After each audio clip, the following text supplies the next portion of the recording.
29 minutes past 7, it is the time. And of course, welcome again. You're watching the Vooka Breakfast Show. Your energy starts to the day. Accompanied by that daily dose of positivity. It's Monday. 2 weeks in, It's 2 weeks in, you forgot it. She's this guy. That's Now what a you're acting sabbatical. brand new. That's what a sabbatical do to you. You know, when you go out. Yeah, no, I didn't forget. You almost said I didn't forget. I didn't forget. No, No, it haven't been happens. watching the show, Chief. It happens, man. You know, come Monday, you have to get something No, off yourself. Clearly, you haven't been watching the show, Chief. I have been. What do you You haven't mean? been watching What the do you show. mean, man? This is my daily dose of positivity. Okay. I see. Every morning, I wake up, I watch the show, you know, I hear some few voices, and then, you know what, I doze off because it's nice.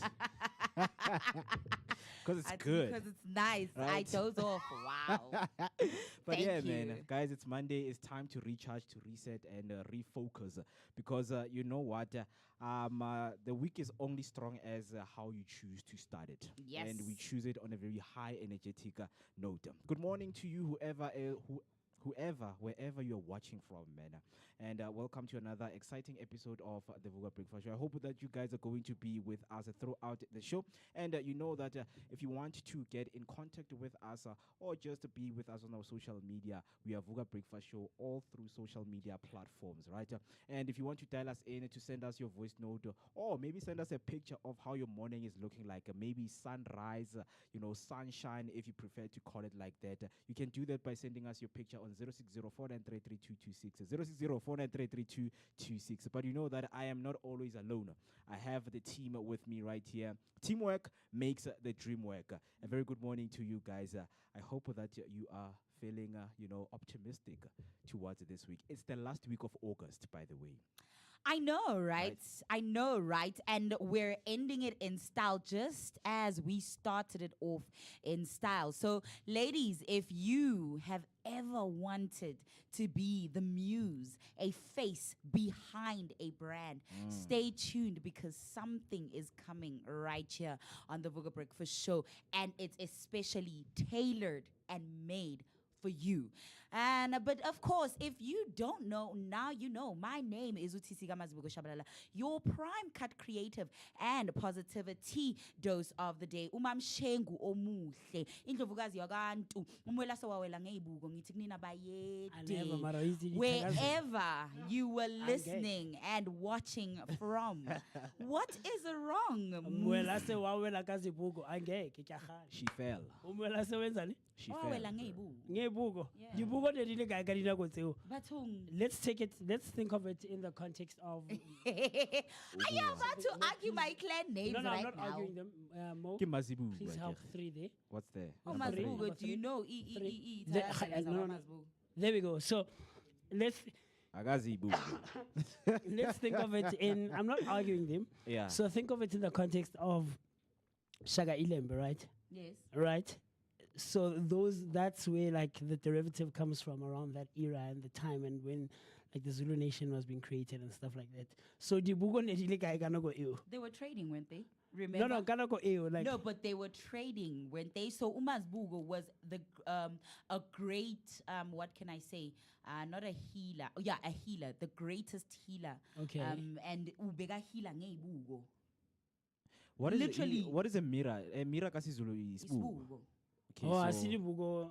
No. It could also be this. Or nana This in modern day time, yeah. Dibugo, or it means mirror. Or you're referring to it Well, as yeah, Mama Bugo, Umazbugo Jini like Bugo. was the greatest healer in the Zulu kingdom. Oh. Oguthi like or Kaspil, not Kadibrela. Okay. No, emfuleni. granted, fair. Yeah. Yeah. Okay, no, I Ane- was ane neke magetse gore how baeti. dibuko ya no ne di le kae ka dina go tseo re dula go sekgoeng and stuff like that. But anyway, good morning. It's a Monday morning and the time right about now is 34 minutes after the hour 7 o'clock on the 25th of I almost say June. Why do I always say June? Even last week Monday, bruh. The 25th of August, the 2025 for Monday morning. And you're not just tuning in, you're listening to your favorite rendezvous right here on the Vooka Breakfast Show, brought to you by the Blinko Network. How are you doing? I hope that you had an amazing weekend. And like Mo and TC said, we're looking forward to a great week. It is, of course, the first day of the last week of the 8th month. All right? Do you get what I'm trying to say? And in like a week's time, we're going to be celebrating the first day of the 9th month, and it brings about great weather. And of course, it is the month of Dinja, Ditsogi. Yeah, man. You get what I'm trying to say? Spring into action, man. September, and we're looking forward to that. And of course, you know that you're always hanging out with myself, the one and only MOOCEE Mest. My name is Musi Mest, and I'm so happy and I'm excited to be in your presence and in your company this Monday morning. How you and I and TC and saying welcome back to more. How we can get in touch and connect with each other is by using the hashtag Vooka Breakfast Show. So that's Vooka Breakfast Show on Facebook and all other social media platforms, but it needs not end there. You can also connect with us on our WhatsApp line by dialing the number 060-493-3226. That's 060-493-3226. Comment, man, like, subscribe, and do the things that are necessary to be done so that you and I and Mo and TC can share our thoughts, our opinions, and everything else in between. Yes, sir. Yeah, and there's some comments that came through right there on YouTube. We see you. Starting off with Nelly Samni saying, good morning, hashtag Vooka Breakfast Show, hashtag Vooka Nation, happy Monday, fam. Where y'all at? Don't worry, we are here. Man, hey, man, don't panic. Keep it organic, Sikona. We have arrived. Sifile. You must remember that. Right? Yeah. And then I have Louis too coming through there. Say, good morning, team. Hashtag Vooka Breakfast Show, hashtag Sivugile. And then he comes back and say, hashtag happy Monday. Take care. God bless you, team, and Vooka Nation. And of course, man, happy Monday back to you too. I hope that you're going to enjoy the rest of this week. Zinzi Elizabeth coming through saying, good morning, Vooka Nation and the amazing breakfast team. It's a new week and last week of winter. Sivugile and hope the team had a good weekend. Hashtag Vooka Breakfast Show. And speaking of the weekend, I hope that you also enjoyed yours. And it's a conversation we're about to have here in terms of how was your weekend, guys? What were you up to? Were you doing some things that you were not supposed to do? Because we know. What did I do? I'm always indoors, and as getting whipped in soccer. Getting what do you mean getting whipped? Man? Getting whipped. I mean my soccer. My teams. I was watching Real Madrid yesterday, and I watched Manchester United, and of course, Man United started with a draw, and Real Madrid won, of course, because man, like there's you supporting teams, and they feel who I support. You're a Madrid fan. A very huge Madrid fan. Okay, very huge Madrid fan. I see. But with that being said, there's this whole notion. I mean, I felt it when this guy got TikTok.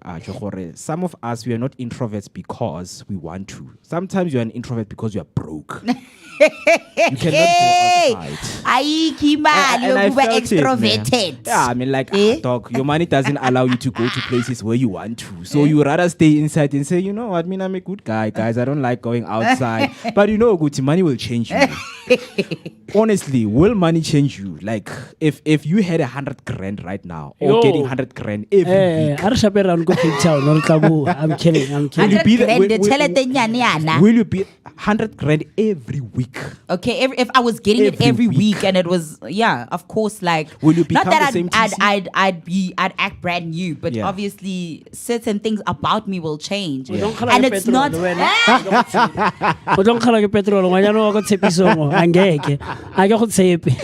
jet setter by heart. At heart. But sometimes you just have to be honest with yourself. Or not change.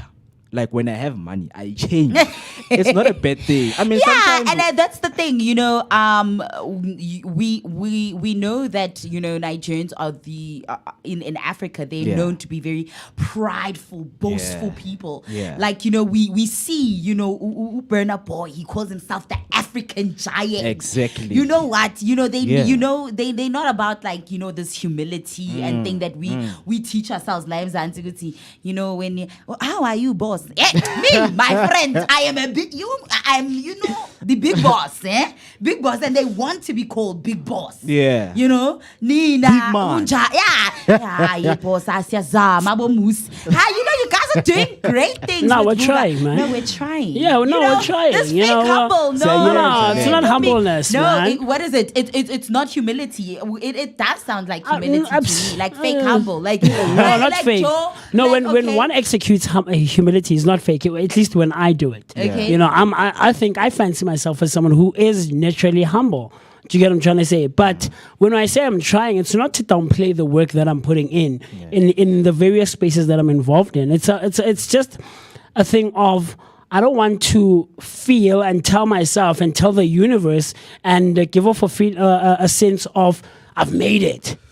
Well, understand. So we're trying. We're always trying to get to the next point and to the next point and to the next point. Sometimes, hey, Look, we occupy. We do. No. But we occupy space. I do, man. When I'm Take up space when around you're in and I'm involved in a space, I take it up completely, and you'll feel, especially if I'm good at what I'm doing, or I know exactly Chief, you'll feel and I'll leave a mark. We understand. But we're trying. We'll get there. Even if when we get there's another point to get to. So we're trying. It's not to sound off as if I'm being humble for like no, Chief, you must know that Musi Mist is around, man. But anyway, how about you, Tizi? What did you get up to on this weekend? I do what I usually do. Not which only is the fucker Friday. get the What bag. was I voice note? At least more commenting more. What was I sending voice note? You're missing the whole point of you know proper what? I'm engagement. a Set the writer. voice I note. love writing. When I was in my teens, I literally started a blog. So I am somebody who loves, like, the written language is my first favorite form of What do you love writing about? communication. Anything and everything, whatever goes on in my mind, which is a lot. No. Anybody that knows me and whoever wants to get to know me, obviously, because, you know, my energy introduces me before I even do, then they know exactly what it is that they're coming here to look for. And have you ever, thought of becoming an author one day, writing a book? no, I've gotten people who have said to me, like, who've read, like, some things that I've written. Like, I remember telling you guys that in high school, I kept diaries, and, somebody read them, and they were like, yo, TC, your thoughts, man. You actually, you should publish this. Yeah. And I was like, yeah, maybe one day, I'll write a memoir or have somebody do a biography, or I do an autobiography. I don't know, but something. I will do something. I see where you're coming from, ne? Because a lot of guys that I grew up with, especially in the township, because Rona, we are from public schools, and we were taught, go English. There was a time where we were writing, we were taught to write diaries, Yeah, that's Monday. because it started off as an assignment for English, and then it just grew for me because I just loved doing it. And then so my mom just kept getting me diaries and diaries. Every time my diary would get filled, I'm like, okay, I need a new diary, and then I'd get another one. Because you're always writing, expressing how you feel to the diary. Because what I'm saying this is... And I was those ones who had the fancy pens. It was a ritual. It was a full-on... Fancy pens. Yeah, like with the quill, with the funny, like, feathery thingies. It would be a thing. Like, I set aside...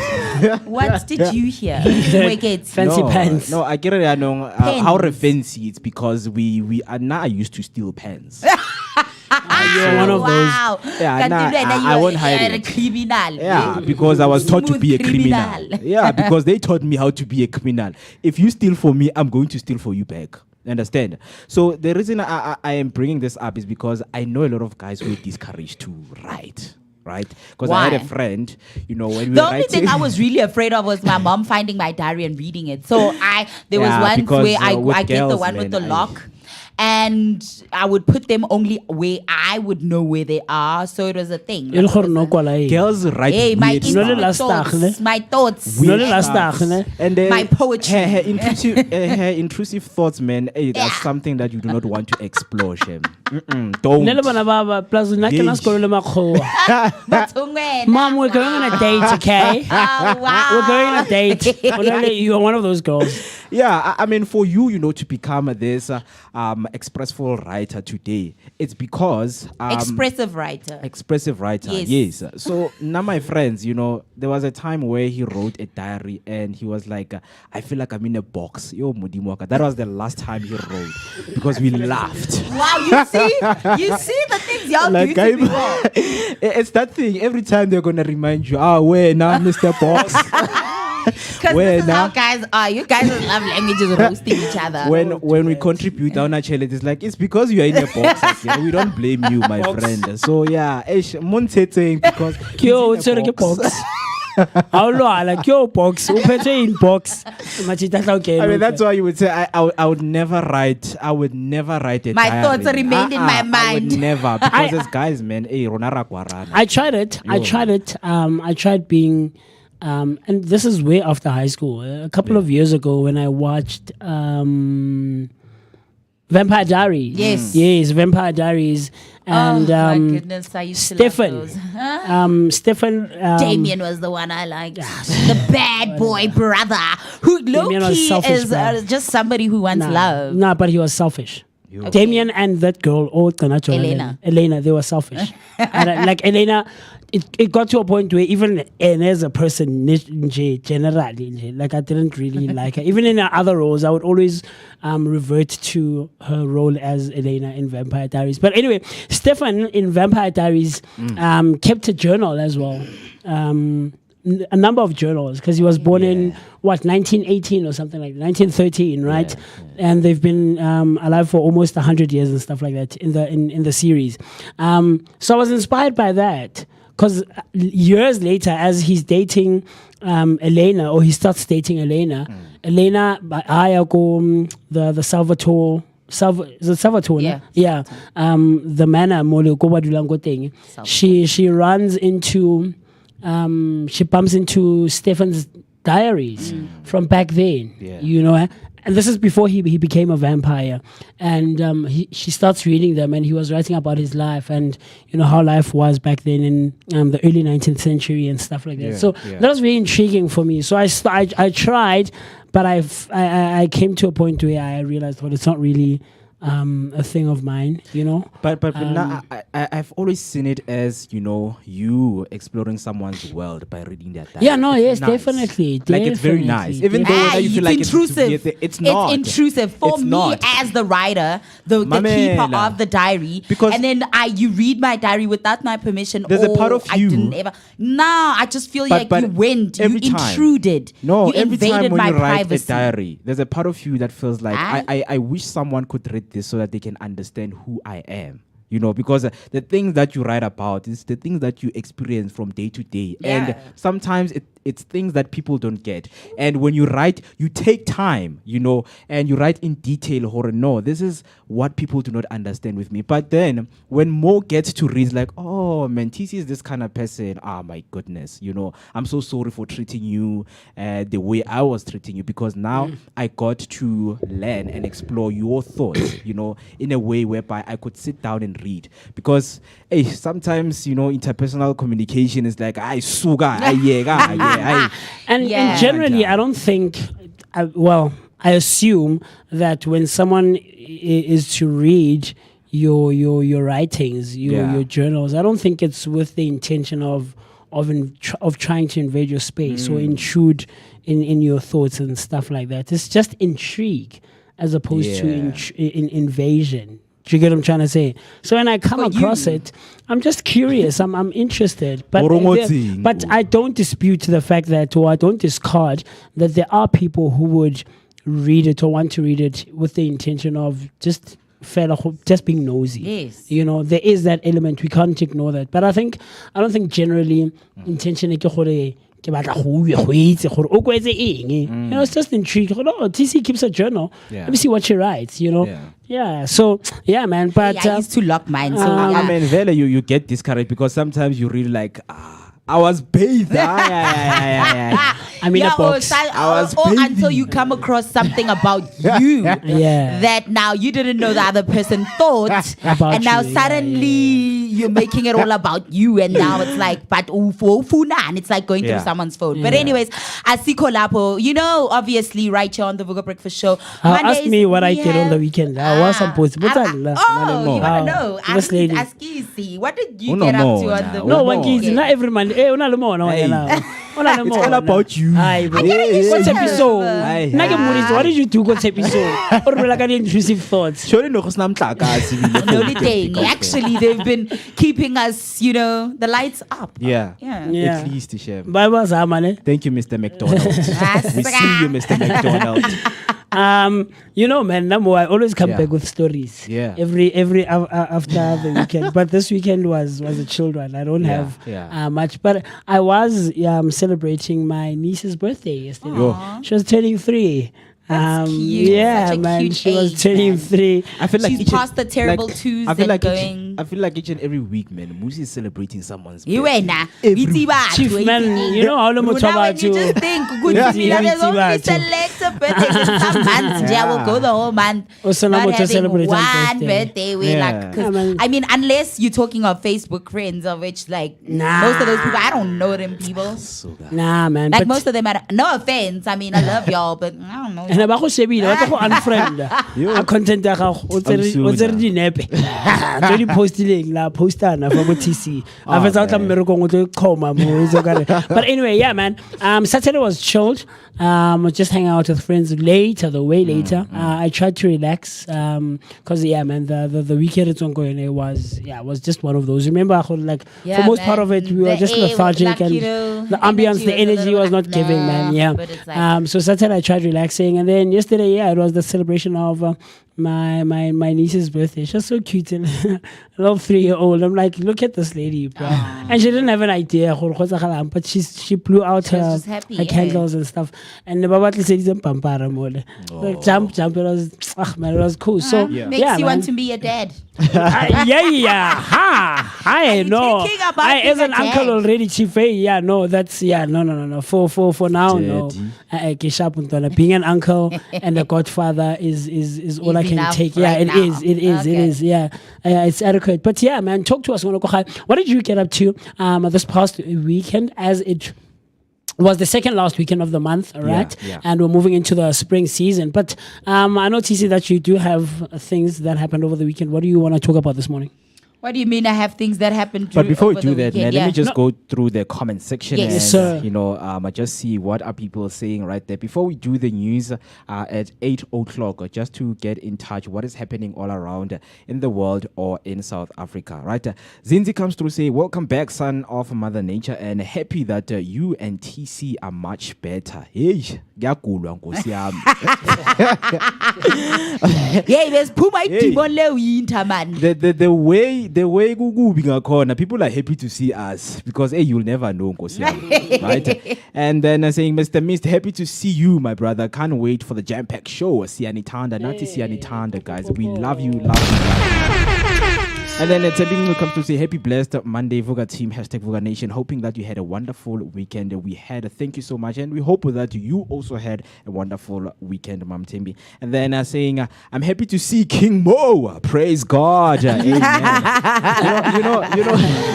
She still remembers. You see how moms are such special people, man. She still remembers good on your birthday because of that thing you shared about you in primary school, not primary school, a creche. Yeah, Bagwenza King, because just for a day. Now she still remembers in her heart, Nje, you'll forever be king. Yeah, man, because I think I've learned, through my experience, I've learned that there are people who are handsome and there are people who are intimidating. Oh. And I've always been the guy who's intimidating. No, today you just look like a Mexican drug lord. I don't know. Oh. It's giving. It's that shirt. I mean, drugs have money, sounds you like know. Kuno, You look like you're about to say Vatos locos, you know. You should unbutton it and leave the last button with a white shirt underneath. I mean, drugs have money, though, so maybe it's excuse well. me, sir.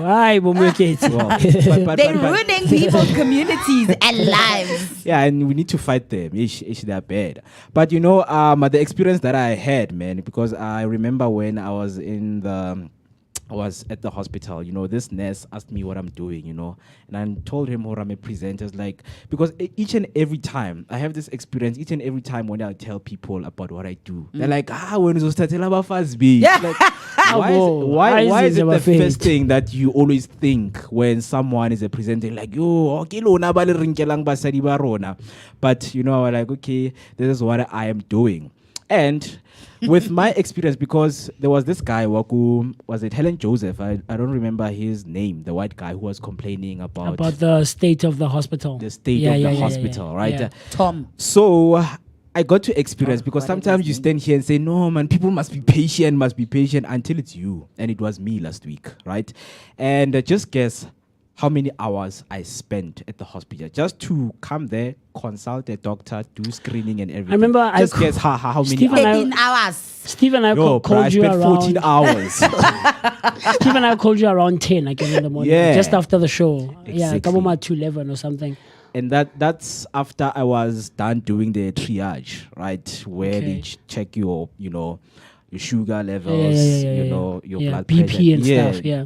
Your vitals. Yeah, so I think it's something that's supposed to be done in like 10 minutes. Do it, see a doctor, then uhambe. Like I spent 14 hours in that hospital, man. 14 more, how? 14 What's a million hours. nakomanga? Ka 7. Ka tswa ka 9 bosigo. Okay, ka 7 go seng. 7 in So the ana go morning. phonela mo you had already been there. Yo, I had already been there, man.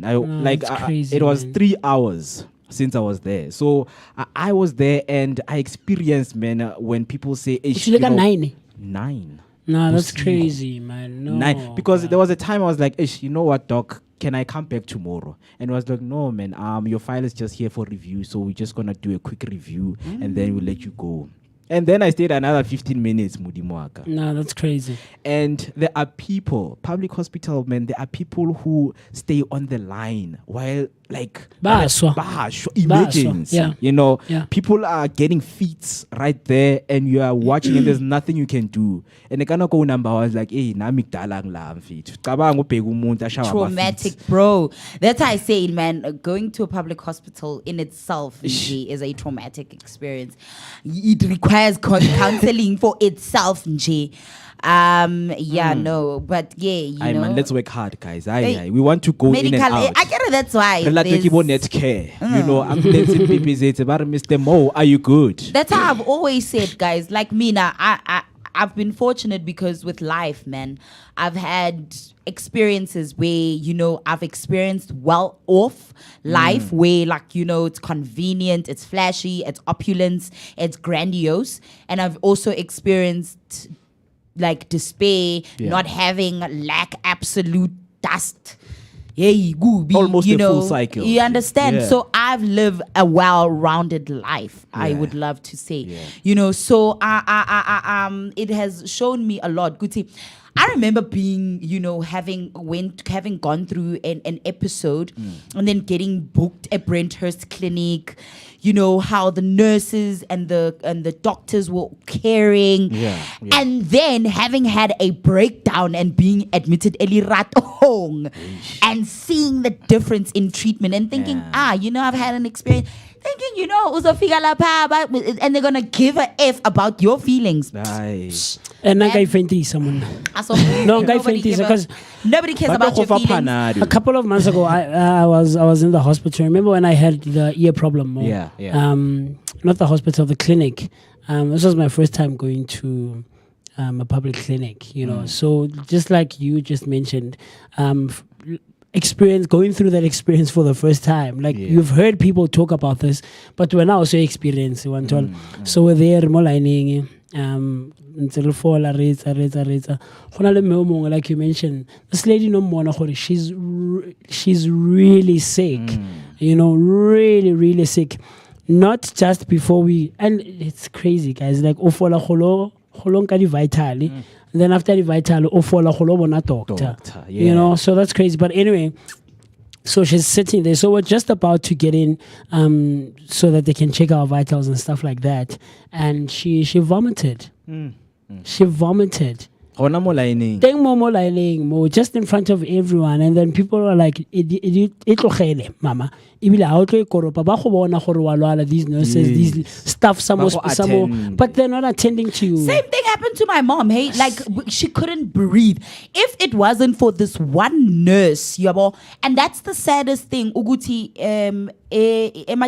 that you find in townships and in predominantly black communities. It's always the black staff that will treat the black people that come for service there badly. Like this one white nurse goes over and was like, guys, can't you see Gutilo mama umdala? And she can't breathe. Yeah. Like she's, guys, what if something happens? My mom says that nurse was the reason she got service properly and got the assistance she needed at Epison Clinic that day. If it wasn't because of like literally something could have happened to my mom right there at Elaini, yeah. No. Mara, like they'd rather be discussing with hey weekend yam yo mngani yo hey nalabanda basebali TikTok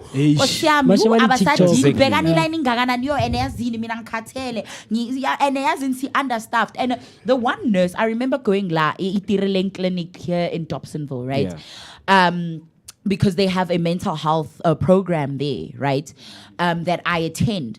So now, it's the one nurse the other day, like in Figure Early, the room 11, it's where you go when, you know, that's where they give mental health support. So medication, diagnosis, psychologist, room 11. So, laphana room 11 manje vele kumele ngoba iclinic ivula ngo7 from 7 ufika laphana they start helping people. So on that day doctor bekangafiki. So the one nurse comes out and says to us, yazini guys, siyaxolisa that you guys have to wait so long, but yeah, doctor, the one doctor that we have that has to service you guys here had to go. She was called to another hospital. She had to do night shift there. And then from that hospital, Agaga Pumi, right now, she was just finishing off seeing those clients there. And now she has to go quickly home and come attend you guys. Obviously, between then and then, ish guys, you know, there's just a little traveling bit of and whatever, and traveling and whatnot. Yeah. You understand? So another thing, then I was like to the lady, do you know that I do a breakfast show? We had a doctor that came on the show to say that there are doctors that were in her class that are right now unemployed. Yeah. So you're telling me this one doctor has to do all of that when there are doctors that are sitting at home unemployed and that could be employed with expertise. With the same expertise that can take up the space. It's just a matter of government making that budget and actually spending state funds properly and managing the system properly so that it works properly for the people. So you're telling me right now the reason I'm sitting here is because of some person who's privileged enough, Gutibona, they don't have to worry about this problem that I currently have to sit here in this line because they have medical aid. So you're telling me, Guti, right now I'm going to be facing this because mina kahle kahle anginamali ngekho ngicabangilayo. Ngenxa ukuthi vele vele anginamali yokuthi ngibe ne medical aid. Yeah, because I remember, you know, back in 2019, my first year at college, when we had the accident, right?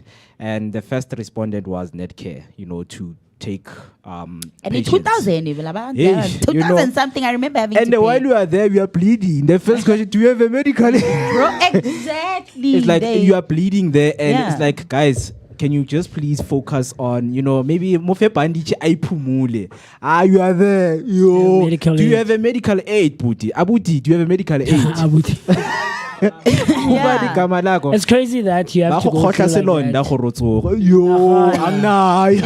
Imagine. It's crazy that like the first thing, and I don't think healthcare professionals my brother. or private healthcare professionals are trained to do that. It's just the way the system works in that space. You know, I think their first instinct as mutu or bereka mo spaces is to want to help the patient first, right? Yeah. Or the victim or whatever the case. Because I remember when I was having that conversation with can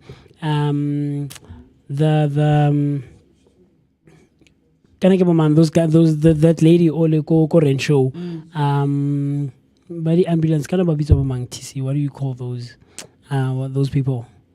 The paramedics. Paramedics. Ooh, yo, le fukulela paramedic. Sure. So I remember, when I was having a conversation with him, he and the lady were explaining, yes, our first instinct, no matter the circumstance, as healthcare professionals, is to help the people who need our help, mutu olwalang or mutu limiting at an accident scene or whatever the case.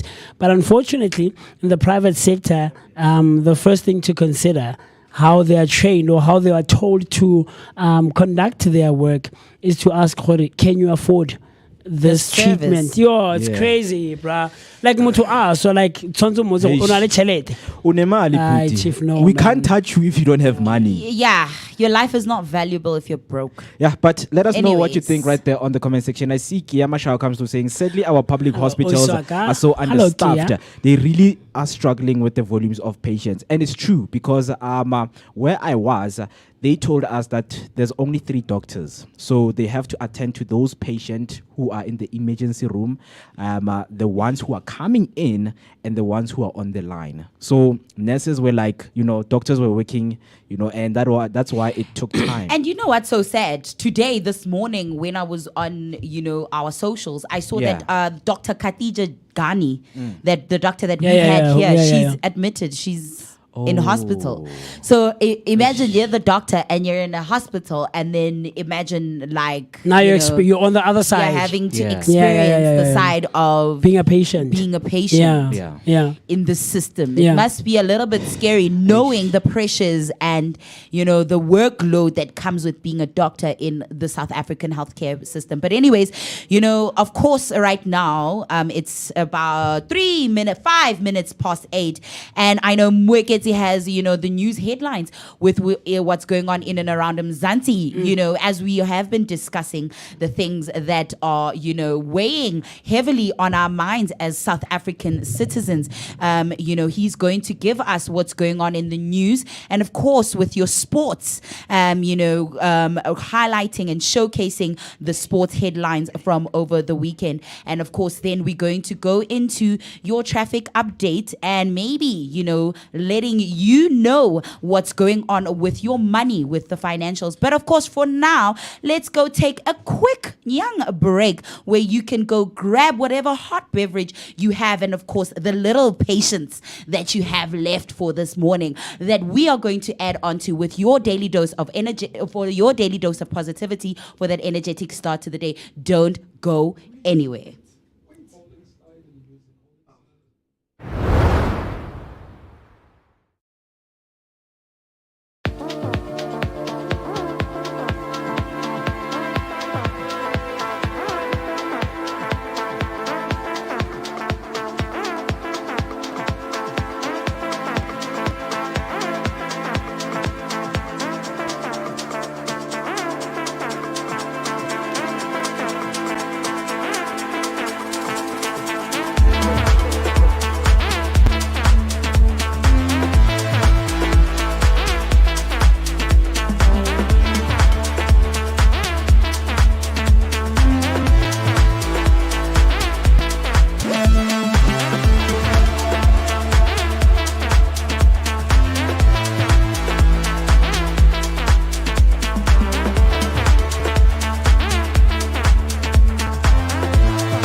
All right, 8 minutes past 8 is the time, and as promised, let us keep you updated with your latest news headline. Starting off with your first headline, tributes floods in for iconic actress Nandi Nyembe. Tributes are pouring in for legendary actress Nandi Nyembe, who passed away at 75, known for her iconic roles in Soul City and Zone 14. Nyembe's 53-year career shaped South African television. Despite declining health, she remained a beacon of inspiration. More than an actress, she was a mentor, teacher, and the soul of storytelling, fondly remembered as a mother to the nation. On the next headline, Masemola clashes head on with Sibiya in a showdown. Legal experts and police unions believe Shadrach Sibiya may have grounds to challenge his suspension by National Police Commissioner Fani Masemola. Sibiya has demanded reinstatement or threatened legal action, but Masemola remains firm. Legal analyst Elton Hart says the disciplinary letter and SAPS regulations suggest Sibiya's case has merit. The suspension follows an explosive claims by KwaZulu-Natal Commissioner Nhlanhla Mkhwanazi, who accused Sibiya and others of political interference and corruption allegation. Sibiya denies. On your last headline, residents are desperate, begged for contaminated water supplies. Hammanskraal residents are still waiting for clean water despite government promises and missed deadlines to fully activate the Klipdrift water treatment works. Although Module 2 was handed over in June, clean water remains unavailable. Deputy Mayor Bonzo Modise assured residents they'd have water sooner, but many areas remain dry. Desperation has led some to plead for the return of contaminated tap water. Meanwhile, officials deflect responsibilities. Mayor's office refers queries to MMC Franz Bushielo, who points to Mahali's Water and the Department of Water and Sanitation as frustrations and finger-pointing escalate. That is all for your news headline. Now heading over to your sports news, starting off with rugby news. Argentina stunned All Blacks in rugby championship. Argentina stunned New Zealand with a historic 29-23 win in Buenos Aires, marking their first home victory over the All Blacks since 1976. Tries from Juan Martin Gonzalez and Gonzalo Garcia plus 13 points from Santiago Carreras sealed the triumph. New Zealand scored 3 tries but suffered from a poor discipline, receiving 3 yellow cards. Damian McKenzie's late penalty and a bonus point, keeping the All Blacks top of the rugby championship table. All 4 teams now have 1 win each. That's all for your rugby news. Heading over to your football news. Orlando Pirates pushed to 4th straight MTN 8 final after penalties. Orlando Pirates edged Mamelodi Sundowns 4-1 on penalties after a 1-1 draw in the MTN 8 semi-final second leg, tying 2-2 on aggregate. Kamogelo Sebelebele scored again for the Bucks, continuing his hot streak, while Ikram Reyners netted for Sundowns. Pirates remained flawless in the shootout, with Tsegofatso Mabasa sealing the winner. They advanced to their 4th straight MTN 8 final. In your last sports headline, Man City revamp rocked by Spurs. Arsenal thrash Leeds. Tottenham Hotspur must stand Manchester City 2-0 at the Etihad with goals from Brennan Johnson and Joao Palina, exposing City's defensive frailties. Pep Guardiola's face goalkeeper dilemma as James Trafford struggled and Ederson remained benched. Arsenal thrashed Leeds 5-0 with Victor Gyökeres scoring twice and Jurriën Timber adding a brace. Despite a dominant win, injuries to Martin Odegaard and Bukayo Saka damped the mood. Arsenal now top the table on a goal difference. That's all for now. Please stay tuned for more sports and news updates throughout the show. Don't forget to share your thoughts on these headlines with us on social media using the hashtag Vooka Breakfast Show, and send us your voice note on 060-493-3226. That's 060-493-3226. Let us now get you safe on those roads with your latest traffic update with TC Kwamazibugo standing by. Okay, Vooka Nation, if you are on the roads, I hope you're keeping it safe. But here is your traffic update from us here at the Vooka Breakfast Show. And of course, 6 minutes ago, a stationary vehicle has been reported on the N12 westbound at Tom Jones, and the left lane is closed, so drive carefully when in this area. And 33 minutes ago, a roadworks and on the N12 eastbound after Klipdrift Drive 5 have been reported, and the left shoulder lane has been closed. So do drive carefully, Vooka Nation, if you are in this area. And of course, your last traffic update from us here on the Vooka traffic desk, the stationary vehicle on the N1 northbound after the Golden Highway has now been cleared. But of course, there is still slow moving traffic in this area, and that was reported an hour ago. But you know what? If you are also on the roads this morning, don't forget that you can also send us your traffic update using the hashtag Vooka Traffic and hashtag Vooka Breakfast Show. And of course, you can send us those voice notes with your traffic update using 060-493-3226. We are still, giving you your morning brew, that energetic start to the day, and of course, accompanied by the daily dose of positivity. So don't go anywhere. But right now, we are going to give you your weather. So if you're out and about, here is your weather for today.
Up, smelling the coffee, and of course getting going on this brand new week, the Monday that is the 25th of August 2025. The time right about now, 17 minutes after the hour 8 o'clock, and we're still promising you a jam-packed show, and we are still giving you your daily dose of positivity that is accompanied by an energetic start to the day. Still hanging out with myself, the one and only MOOCEE Mist. My name is Musi Mist, and I'm so happy and excited to be in your presence and in your company. I'm not alone. Hang out with the one and only. Is Vooka. Oh, Kamala Mutisi, of course, guys. Your daily dose of positivity. And of course, I am with these annoying little guys right little. here.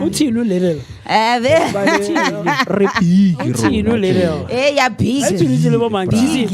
Do you want me to get to a point where I tell you to Google me, bro? Please. Google me. Oplomini King mode. Prompt AI or way plazorata ChatGPT who's Musi best. Hey, the concept and yo. Hey, Oplomani. But anyway, we still want to hear from you. So how you can get in touch with us is by using the hashtag Vooka Breakfast Show. So that's Vooka Breakfast Show on Facebook and all other social media platforms. It doesn't end there. Connect with us and share your thoughts with us on WhatsApp by dialing the number 060-493-3226. So that's 060-493-3226. It still needs not to end there. It continues on our website by using the URL www.vookadaily.co.za. That's www.vookadaily.co.za. A bit later on, we're going to be spending some quality time with the one and only Yeshua Morake. And, he'll be talking all things visionary and being a characteristic leader and an author on this Monday morning, bringing you a great book review. And then after that, slightly a bit later on, we're going to be hanging out with Sabira Asma, who is the National Social Development Coordinator and the KZN Regional Coordinator. Looking forward to those conversations, and we can't wait to hear from you. A few of you are still jumping onto our comment section. Mo, I don't know if you read Kia's comment, right? But Ubuhle came through saying, good morning, Vooka Breakfast Show. Sivugile and happy blessed week. Hashtag Vooka Breakfast Show. And then Miss Q Rams, hello Miss Q Rams, saying good morning, happy new week, and wishing you all blessing upon your week. Yeah, very, very Blessings cool stuff. Yeah, man, very, very proper stuff. Yes, sir. Yeah. So as much as blessings are upon us, there are a lot of things that are happening in our country. And of course, you're asking yourself. But yes, I know each and every one, when you wake up, you open your cell phone and you see that headline and you're like, guys, what is really happening in our country? Yeah. Right? So one of the things, and a bomb that was dropped by Mkhwanazi last week was, he said he blames absent fathers for surge in crime. KwaZulu-Natal Police Commissioner Lieutenant General Nhlanhla Mkhwanazi has sparked debate by linking the escalating crime rate to absent fathers in many households. Speaking at a provincial stakeholders engagement session, Mkhwanazi highlighted how broken family structures can drive youth toward gangs and criminal activity. Without fathers, young men often seek role models in the wrong places. So that is what Mr. Mkhwanazi said. Yeah. And it goes back to what was happening. I don't know if you guys saw the story between the Hoer School learners with the Westridge when they were Hoer fighting. School. Yeah, Hoer School. They were fighting, and then a principal was stabbed. Yeah. Trying to stop the fight. Westbury, mina vele from the Westridge. Yes, so sorry. My nephew went to Westridge. I'm familiar with these schools, Lana, in the West. Hey. Yeah. That's all I can say, Gutinje. The reputation that the high schools in the West have. But why? What are these kids doing, man? Like, it's gangsterism, it's intimidation, it's drug abuse, it's alcoholism, it's a lot. That's what I can tell crazy, you. Man, it's I understand like it's it's the wild, wild west for real. The wild, wild west. Because I just remember, looking back in my primary school days, because there were gangs. I know this famous gang, Makoroko, from Dobsonville.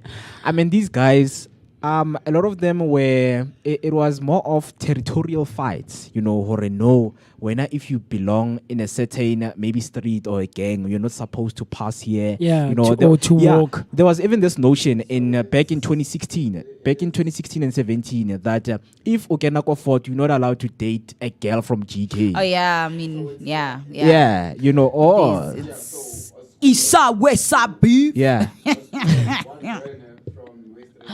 Okay. Yeah. Or then they were like, no, you can't. Retaliation. Touch one, touch all, kind of thing. I mean, guys, Imagine.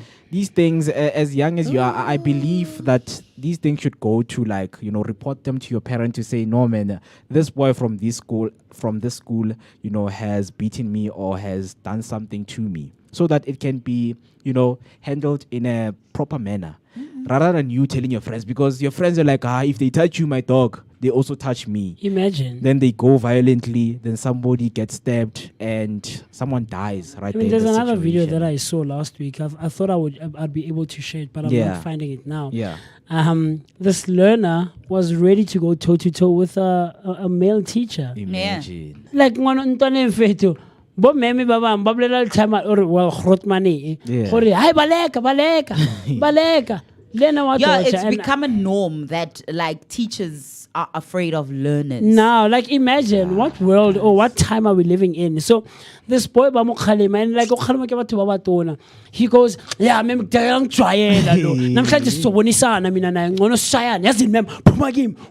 I'm like, what world are we living in where a learner can confidently with no shame whatsoever say uyangijwayela namhlanje sizobonisana? Imagine. Like That's your and parent. then when I go sana ha ka mo khoma ha ka mo tshwara and ke tlo go beletsa gore o ntwana sana go betsa se motho mo tona. You understand that you're the one who's going to get in trouble because he's a minor. Mara, we're going to discard the fact that na bua the way gore mina nyamjwayela namhlanje sizobonisana. Nagana ngwana go ntshetsa o kapi ko tlase. Guys, like it's crazy, man. Bring back corporal Wild. punishment, guys. You know, bring back corporal punishment. Pipe So you say- Aye, let man. these kids be planka. whipped, man. Yeah. Whipped. Guys, I believe. I believe, hore, you know, getting a beating, it helps, you know, for disciplinary. Aye, bo. Honestly, you know when Konazi Whipped. says, when Konazi say absent fathers are responsible for the surge in crime, I believe him because I grew up in one of these small townships, and I saw hore, why do young boys go into crime? And when you look back home, there's no one to reprimand because now Lack of male we are- yes. authority and figure. we don't know hore, what is wrong and what is right. Yeah. Because if your dad is right there to teach you, hey, lift this thing up. And then when you grow up lifting heavy things, and then you're like, no, man, I can actually lift someone's microwave. Babo, you don't see it as a wrong thing. But if there's someone who is there to reprimand you, to say, hey, wena, izinto zabantu azbanjwa. Yeah. But now you were taught, no, I'm supposed to take this and put it there. But now, if you grow up and then you hang around wrong crowds, now you're going to have your own thought process. Or no, man, I can actually go into my friend's house, take this and go and sell it. Right? So I don't know if you guys agree, hore, this crime thing is because of absent fathers. And I don't know, what are your thoughts on this whole thing that Mkwanazi is saying, man? He's not to an extent. I don't think he's wrong. Yeah. I mean, I think we've had this conversation of kids growing up in one-parent households and two-parent households. To an extent, we could say, there's nothing wrong with it, but it does play a role. Yeah. It does play a role. I come from a one-parent household, but I think there are a few exceptions where there's people like myself who didn't turn out bad. Yeah. One understand that. But the unfortunate part is you do see the results of especially male children not having an authority in the house or like a male figure to look up to or a male figure who will instill a sense of discipline that the mother might not be able to. Understand? And it's not to say that women cannot instill discipline, but there's a difference, man. The way they instill authority, discipline, you know. There's this video. It's a compilation of videos on TikTok, I think. These little kids, it's very little kids, very, very little kids. You know, one of them, Mama, I don't want to go to sleep. I don't want to go to sleep. And you're like, go to bed, go to bed, go to bed. And then the dad walks in, hey, yeah, you know. Yeah. So the truth of the matter is there is a difference in the level of authority that a male and a female parent has over their children, you know. So it's just unfortunate. It's a sad truth that we're living in, the reality that we're living in.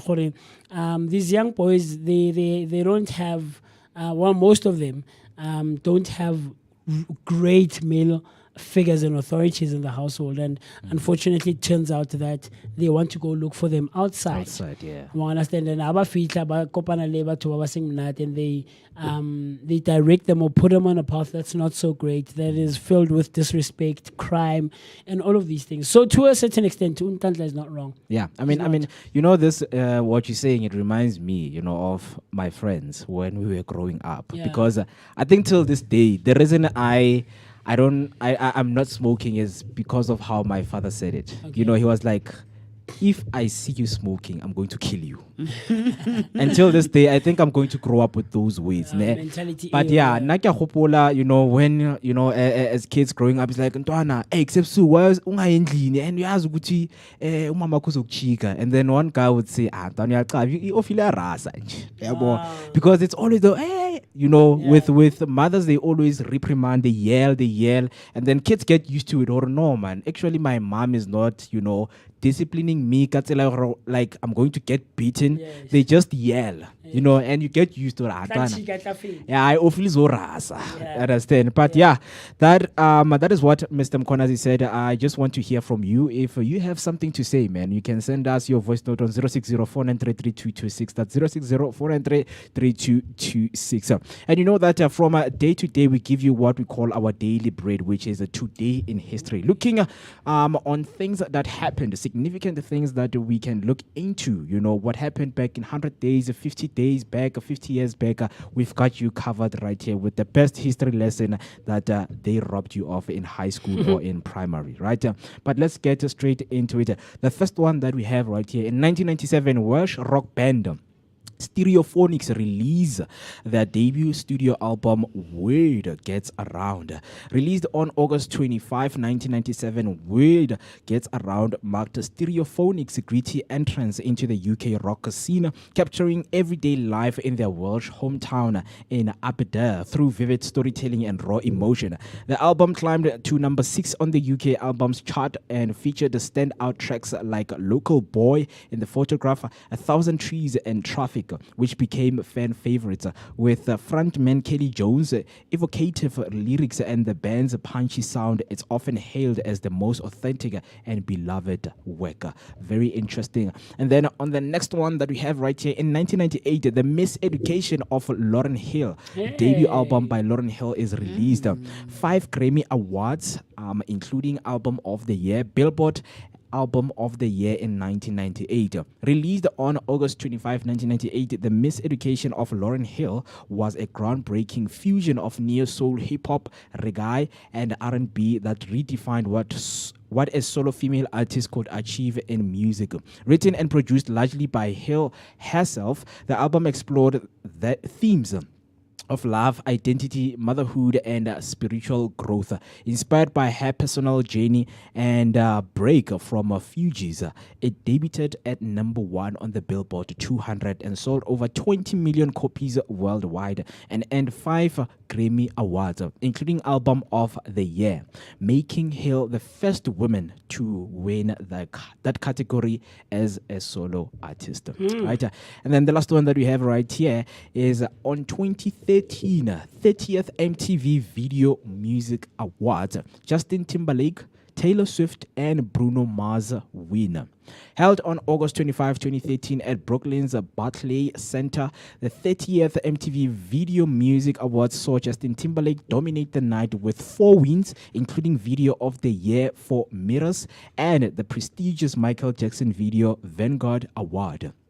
Taylor Swift clinched the Best Female Video for I Knew You Were Trouble, while Bruno Mars took home Best Male Video for Locked Out of Heaven. Timberlake's electrifying 15-minute performance, which featured a surprise NSYNC reunion, became the show's highlight and the most talked about moment. Very interesting things that we have right there that happened, of course, on this day. Whether it was 10 years back, like 15 years back, we look back into them and just, rewind and relive those moments with you. And you know that we always go through some of the inventions. I know some of you have some, wonderful inventions that you would like, to put out for people to see, and the ideas that you would put out to the world out there. But the one that we have for today is the youth-led tech in education. The youth-led tech in education isn't a single invention. It's a global movement powered by young innovators who are reshaping how learning happens.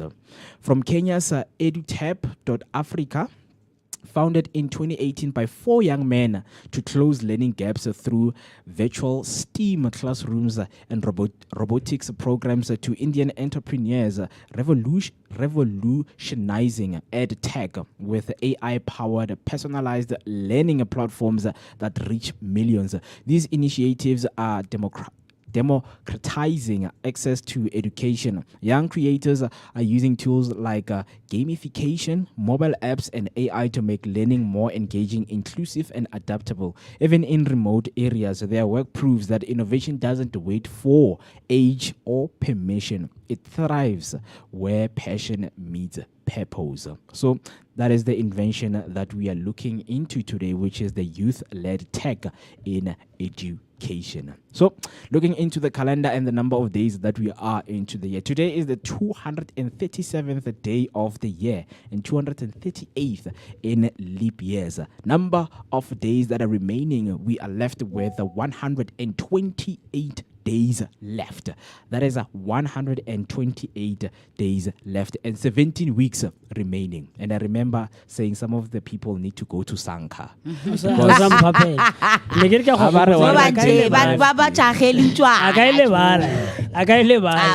Imagine me needing Sanka, an entire Muslim. Imagine.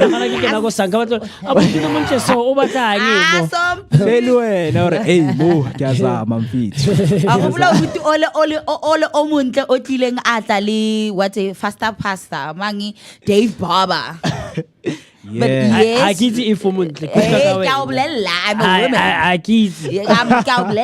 a woman. He sought help. Okay. For a problem he recognized he had. Him, it was an individual thing. Hey, Chief, I don't have a problem. Chief, I'm living my life out here. Was that 31? Was that December? Was that December? Guys, we're really going training on the 6th of September. We're going to be out there at, what's this thing? No, that's the following. That's the following week. That's the following. No, I'm looking forward to that one as well. But the Kota Festival. So okay. Oh yes, we will be out there. Hey, Yahweh, na Makota. Kotas. Yeah. So what's that December? What's the 6th September? Yeah, guys, man, as Hambeni, we will be out there at the Soweto Kota Festival happening right here at the Dobsonville Stadium. So we cannot wait to see you out there and, of course, have some fun. And also something that's coming up right here on the Vooka Breakfast Show is that we're cooking something right for you that we are going, for those who want to join us right there at the Kota Festival, right? So that's something we are cooking right together with the Pots and Pans segment right here on the Vooka Breakfast Show. Amapelepele Spices for Africa is going to be sponsoring and helping us give away tickets to the Soweto Kota Festival. Yeah. So, okay, if you've always wanted to, go to the Kota Festival, maybe not had the money or the budget, because, siyazi guti, we are all living in Cyril's economy. So, and you've always wanted to attend and you always have wanted to hang out with us, be out there, have some fun, eat something nice, explore what Mzansi's Kotas are offering, then of course you will be waiting right here on the Vooka Breakfast Show. So set those notifications. Watch every weekday from 7 a.m. until 10 a.m. Yo, imagine 10 p.m. 13 hours. 13 hours. But of course, if you also want to be right there at the Kota Festival, don't worry. Tune into the Vooka Breakfast Show. Set those notifications notifications, and of course, stand a chance to win yourself a ticket. So that's something that you do not want to miss, and that's something you want to stay tuned for. Yeah. Yeah, powerful, man. And speaking of celebrating days, you know that each and every day there are national days that we cover right here and let you know what is going on outside. What are people celebrating right there? So today is National Kiss and Makeup Day. Right? So observed annually on August 25th, National Kiss and Makeup Day is a heartfelt reminder to let go of grudges and mend broken relationships, whether romantic, family, or platonic. Created by Jacqueline Melgate to encourage reconciliation in her own life, the day quickly gained traction online as a symbol of forgiveness and emotional healing. Whether it's a literal kiss or a metaphorical gesture, the holiday invites people to bury the hatchet, reconnect, and restore harmony through empathy and love. All we do is break up, and make up.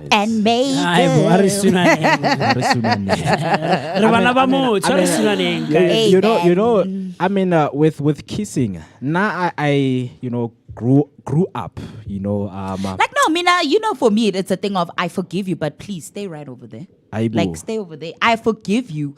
We're good, but stay over there. No, Like, it's you're no lo- like, guys.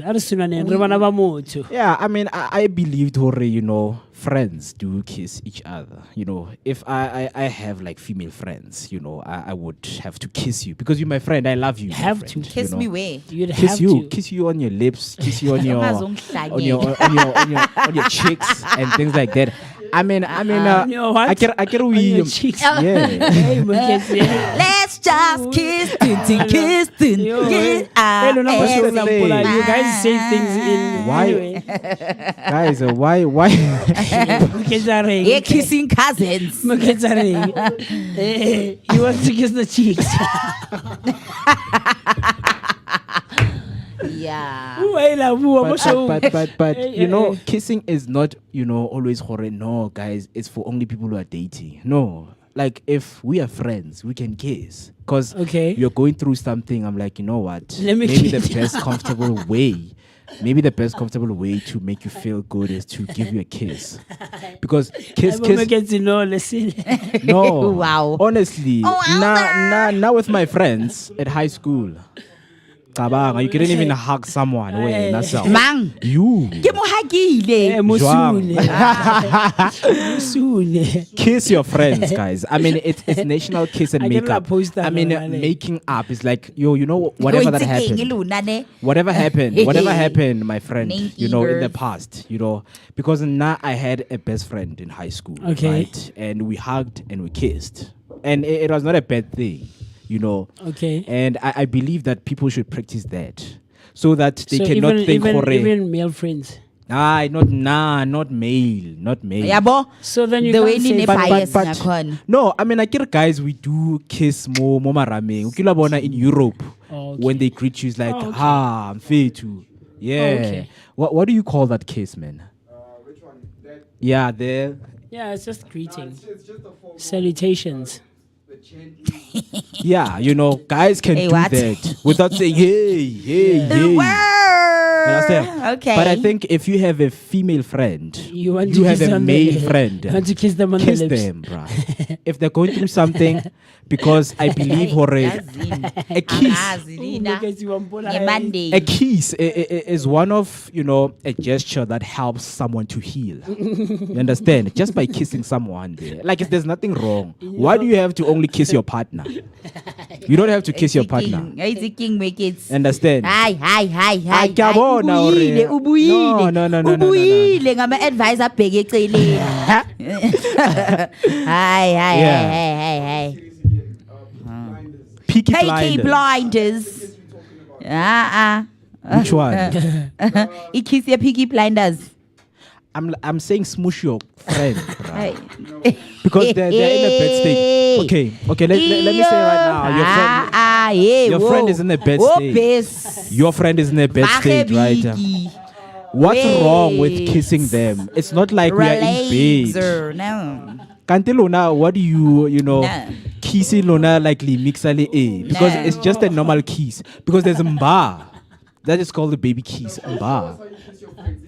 No, Leave us alone. I mean, I can't kiss my friends. Yeah, I can't kiss my friends on the show, right? Because there are kids watching over there. But now I'm saying, or if you have a female friend or a male friend, Leave us alone. smooch them. Smooch. Smooch them. Smooch. Because one time my friend was in a class, and she was not feeling good.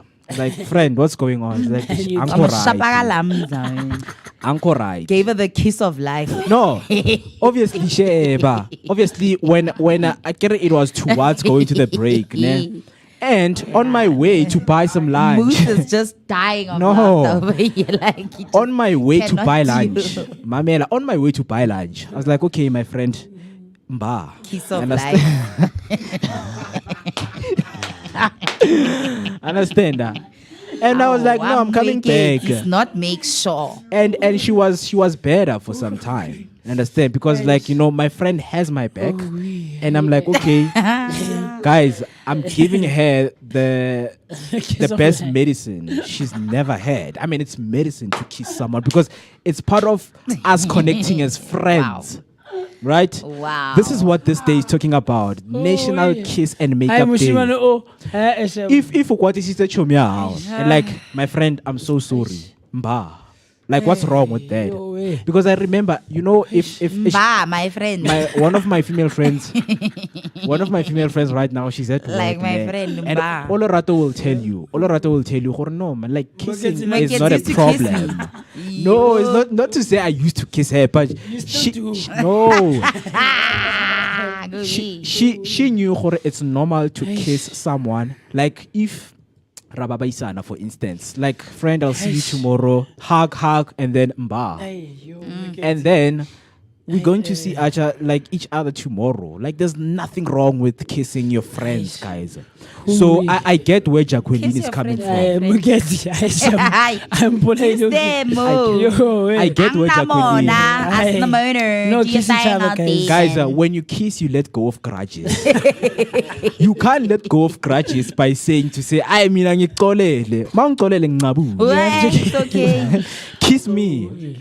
Yeah, kana barenge I mean, let's what? So would you kiss that one ex of yours? The what? That one ex of yours. So would you kiss I mean, them? when you date That someone, one ex, no, that I'm did that talking about horrible friends, thing. Yeah. I mean, Like you've forgiven them, yes, but like you kiss them again, like no, I like won't okay, kiss friend, my I see ex. you, but No, I won't kiss my like- ex because we were in a romantic relationship. How? I'm talking about platonic love here, which I exchange with my friends, right? So I'm not kissing you because I am romantically I have a what? No, man, guys. No, not to say like the overthink. It's simple things, man. So I understand where Jacqueline is coming from, guys. Let's so just kiss and say Jacqueline, goodbye. yeah, just kiss and say goodbye. We'll see each other tomorrow. Kiss. No, not Right. that one. The kind of gang. I had to meet you here today. Aish, There's ding, just so ding, many ding, things ding, to ding. say. Please It's don't so stop taro, me. that's it. Wabo. Wow, it's our move. So now I don't understand. Hore, Right. what do you guys understand by National Kiss and Makeup Day? National Kiss and Makeup Day. I don't even have thoughts. You killed Right? me, bro. Like So, I'm done for today. Nah, Jacqueline, bruh, like I'm just with her. Wamufila. You want I to relate. smush your friend.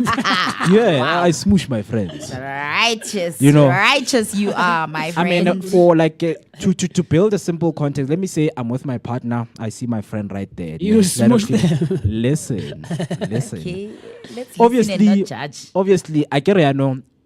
I would It's have not communicated. obvious. It's not obvious. Share, but I communicate with my partner. Hore, hey, do you kiss your male friends? Like I know, like no, I do kiss my female friends because it's just a kiss. It shows hore, there's no strings attached. Okay. Right? It's just your friend, be good, mba. Understand? And Ah, you yeah, said she you will be smushed there them. It's not supporting a me. bar. You said you smushed them. Yeah, it depends on how broken they are. Oh wow! It depends on how broken they are. If they're deeply broken, bruh, the kiss must be good and long. Wow. Understand? To make it warren. Yeah. Yes, Honestly, he's Papa, coming with it's the something. hits. It's something that I did not create, guys. So this day, the National Kiss and Makeup Day, it is observed annually. I mean, I understand why it is observed ka August because it's Women's Day, right? I want to hey, womandla, wena oremba. You understand? But to make it National Kiss and Makeup Day is a heartfelt reminder to let go of grudges. Sometimes you have grudges with your friends, you know, like friend, lento leya asiyeke, mba, kiss it away. And mend broken relationships, whether they are romantic, because we know those uncles, barisunang. You know, but now I don't have uncles who kiss me, but there are uncles who kiss. No, I know those. You understand? Uncles. I had this this bus driver, transport driver. Yeah. Okay, I won't expose at what organization. Umalume. I was working at this. And so there's this girl I liked. She's married now. I think I spoke about her last week or something. Yeah. I won't say her name. I'll be talking about her, but Neremita Uncle Mangma. Hi, Uncle Mangma, you Sarah to Sunaba to Baruna. What's wrong? No, hello, my girl. Hello, my girl. Hello, my girl. Mba. I know, but you're not about Uncle Mangmang, stop it. I get to there's a guy go this organization, and I'm like, stop it, stop it. So, that's funny, man. Yeah, but I think it's for people to understand. For guys, platonic relationship that you have with your friends, you can kiss, right? Jacqueline, he encouraged this day for reconciliation in her own life. The day quickly gained traction online as a symbol of forgiveness. So if you did something to your friend and you like forgive each other, like for us to make sure let's kiss it. You understand? Like for more, man. Symbol of forgiveness, emotional healing. You don't understand. People. But we get what you're saying. Yeah, you understand. So emotional healing. There are people who go through stuff like emotional. And you want to help them trauma. by kissing them. Yeah, I mean, kissing is like there's somebody, right beside you. So please, man, don't feel lost, because I've seen what words can do to some of my friends, because words, they kind of create this breach and this gap between us. Or yes, Mo, you said it, but I can't feel it, right? Okay. So you will feel it through kissing. Let's kiss. And when you kiss, it's like, no, this is a real human being. This is physical touch. It's physical touch. He's okay, my friend. The way he's advocating for it. Like he's drilling it in. Why is he king? Okay, so let me ask you, Mo. If there's a friend of yours, a male friend of yours, who believes in what you're saying, and then comes up to you, and then, Mo, let's bury the hatchet, let's kiss. Male. Yes. Why? So clearly this is not a friend thing. But guys don't kiss on the lips. But clearly it's not a friendship thing. Why? No, it's a social structure. A social structure of what? Yeah, it's a social so structure. It means you can the kiss social your male structure friends. that I was born in. It didn't teach me to kiss boys in the lips. It also didn't teach you to kiss your female friends. It did. It didn't. I wish I can show you the pictures I got crash. I had pictures of so me. this is a you thing. It's not a societal Don't make thing. it a universal thing. It's a Mokezi thing. No, guys. Kissing cousins. I kissed my friends as young as I was 6 years old. Kiss to 5 all of your years. friends, hey. Yeah. Okay, No, man. all of them. Those friends. All of them, despite Girl. gender. Yo, man. Despite the gender, I kiss do all kiss of them. them. If I you're do a kiss my guy friend. and your girlfriend is Mo's friend, just know she's catching like wet ones. Mo is And kissing there's Mo. nothing wrong. Mo is kissing her And cheeks. there's nothing wrong with that. Steve, She's catching wet Mo is ones kissing her from cheeks. Mo. But yeah, man, whether it's a literal kiss or metaphorical gesture, the holiday invites people to bury the hatchet, reconnect, and restore harmony through empathy and love. Just kiss. You understand? You're so funny. But yeah, man, I'll go deep with this National Kiss Day because, Kiss 25th and makeup. kiss and makeup, man. Yes. So Don't forget the making up.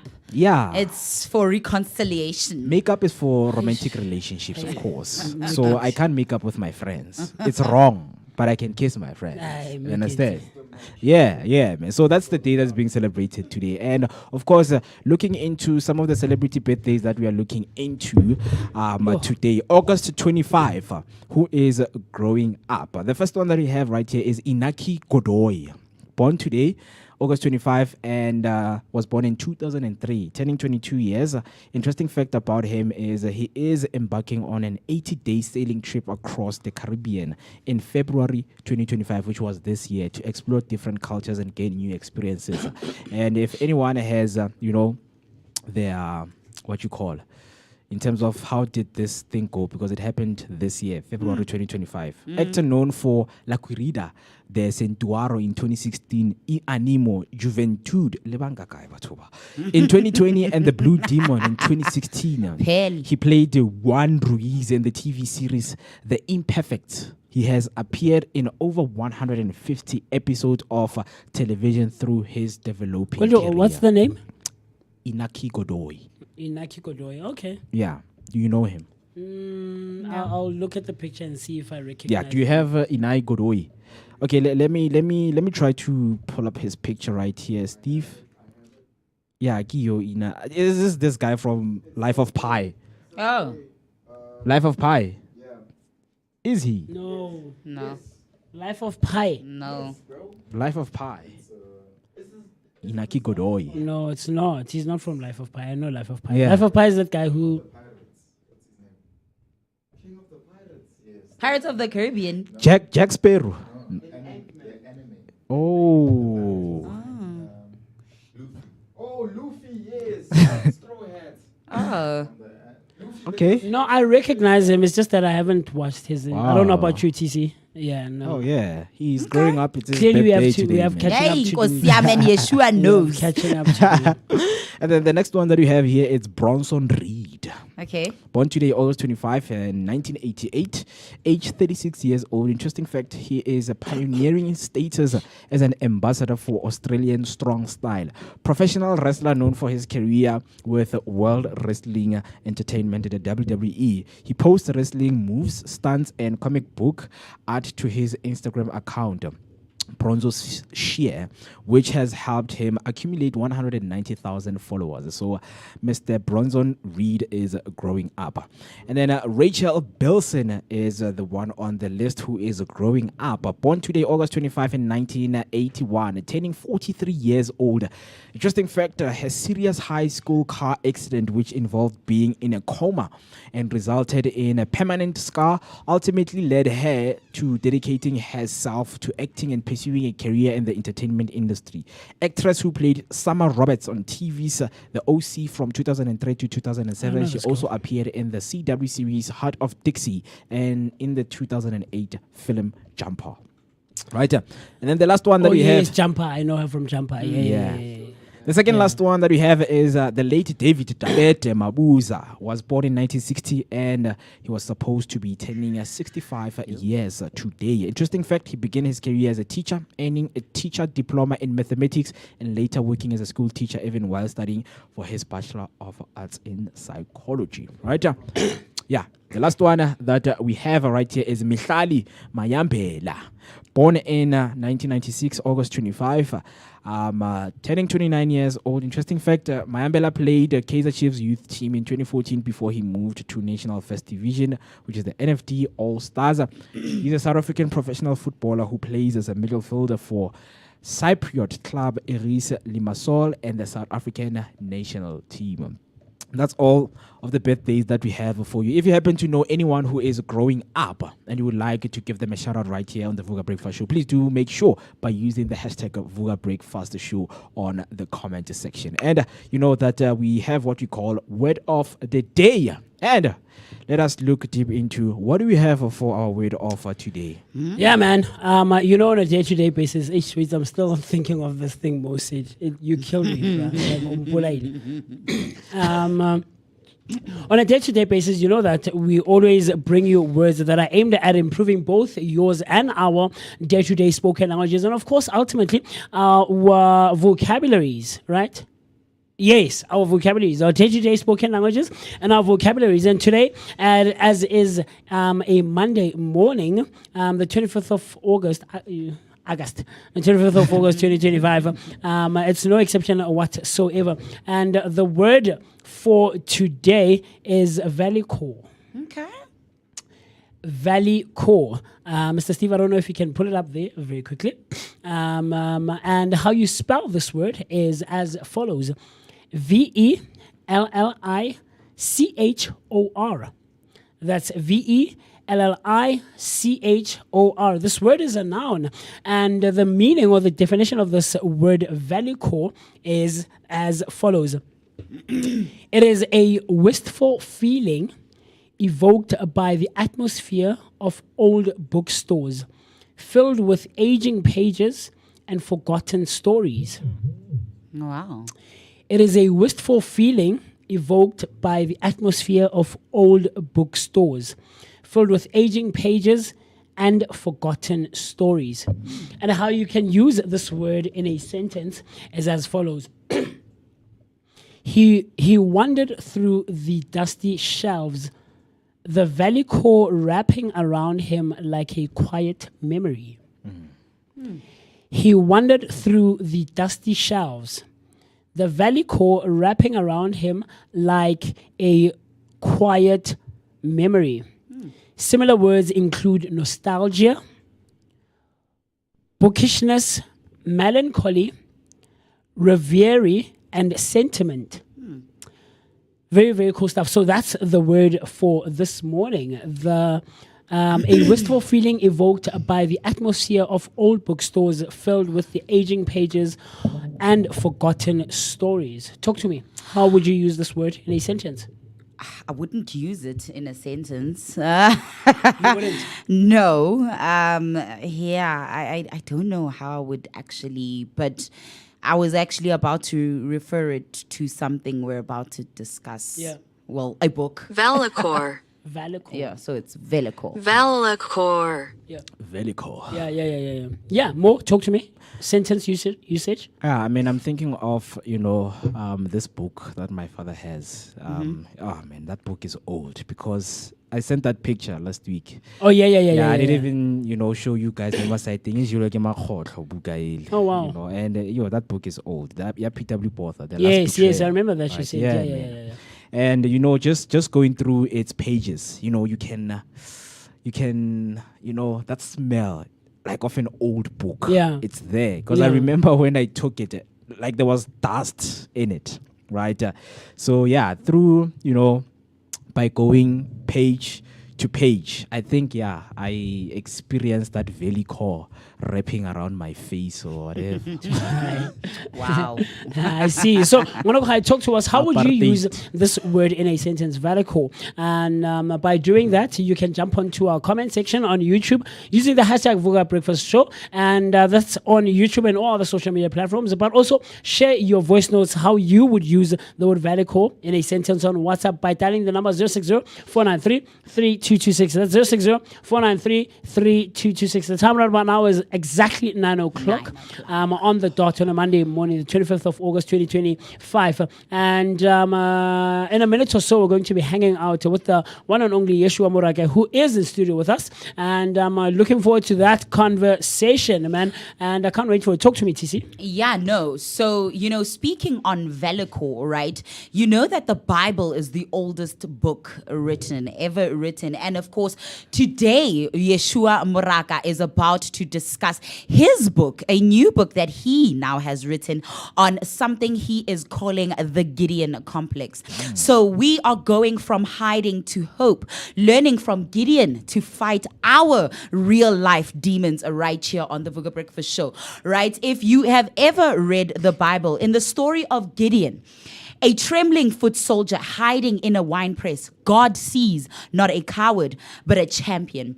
Gideon's transformation came not from grand power, but from answering a call that rose out of silence and weakness. He became mighty, not despite his fears, but because he acted through them. So the topic that right now we will be discussing regarding this book review that we will be going into with Uyeshua Moraka, that he is calling the Gideon complex, where how he will be talking about how we can go from self-doubt to purpose by learning from the story of Gideon in the Bible. So a question that I have for you right now, Vooka Nation, is this. Right here on the Vooka Breakfast Show, it's hashtag Monday Motivation. And I'm sure when you are in your day-to-day life, there's certain moments of self-doubt that creep in. A moment that you have ever felt like right now, I am not enough. I'm not enough. I am not doing enough. Who could ever look up to someone like me? But a question I want you to really answer within yourself, and that we will be answering with Uyeshua on the show, is what if the least version of you is the one God calls mighty?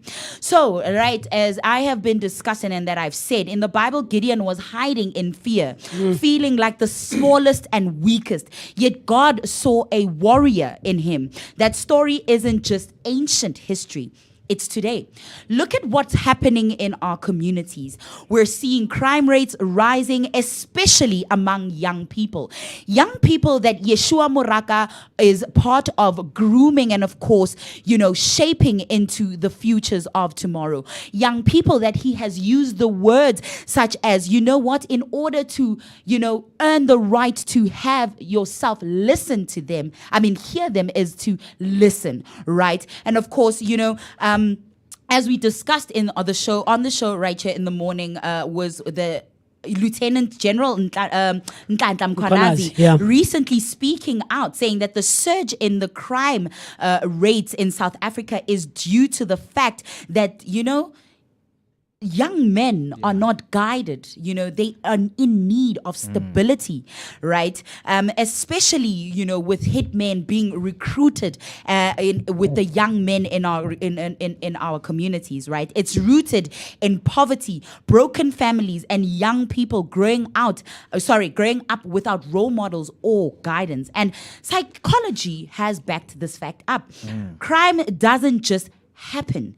It grows where there's hopelessness, where self-belief is shattered, where communities no longer hold each other accountable. And in other words, too many of our young Gideons are stuck in the wine press, hidden, unseen, and uncalled.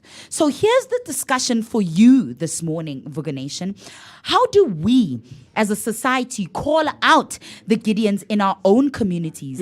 How do we turn their fear into courage and the crime happening in our societies into purpose? And that brings me and us right here to our book review for today. We've got Uyeshua Moraka joining us to unpack his brand new book, The Gideon Complex. It's a powerful read about overcoming doubt, rising to the call on your life, and stepping boldly into purpose, even when you feel like the least qualified. So stick around, Vooka Nation. Don't go anywhere, because after the break, we'll be sitting down with Yeshua and digging deep into the message that couldn't have come at a better time. So trust me, you'll want to hear this one. Yeah, and just before we go into that short break, some of the comments coming through right there on YouTube. Jenny Zibane saying, good morning. Good morning to you, Jenny. I hope that you're going to be Jenny with us. Is this? I think so. I don't know her surname. Okay. Yeah, but yeah, Jenny, I hope that you're going to be with us, because you know what, we are encouraging Musi, the obsession with knowing the people in our comment section. I'm just wondering. Yeah, I love it when we actually get comments from people we don't know. No, but it's just creating and then Dirty Disciples or connectivity. Connection, yes. Dirty Disciples podcast say good morning to you two guys. I hope that you are ready for this conversation we're about to have after this short break. And then yes, Jenny Zibani comes back and say super excited. I love it. With that one. Yeah, so we do encourage reading, and if you're someone who loves books, you are a bookworm, please do make sure you stay for this wonderful conversation we are about to have with Yeshua. 6 minutes past 9, it is the time. Do make sure that you do not go anywhere as we prepare him to come join us on the table. So please don't go anywhere.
All right, 8 minutes past 9. Another time, still watching the Vooka Breakfast Show. Your energetic start to your day, accompanied by that daily dose of positivity. And you know, man, it is the beautiful Monday where we reset, we refocus our energy towards this week ahead of us. Super excited, of course, to be right here with Yeshua once again, right? And before the break, TC was just reading some of the sentiments, man, of what this book is coming with. So this book is more than just words on paper. It's a call to arms, urging us to break fear, silence self-doubt, and embrace the greatness God placed in us. Perfect for a Monday kickstarter. So let us unpack this masterpiece together.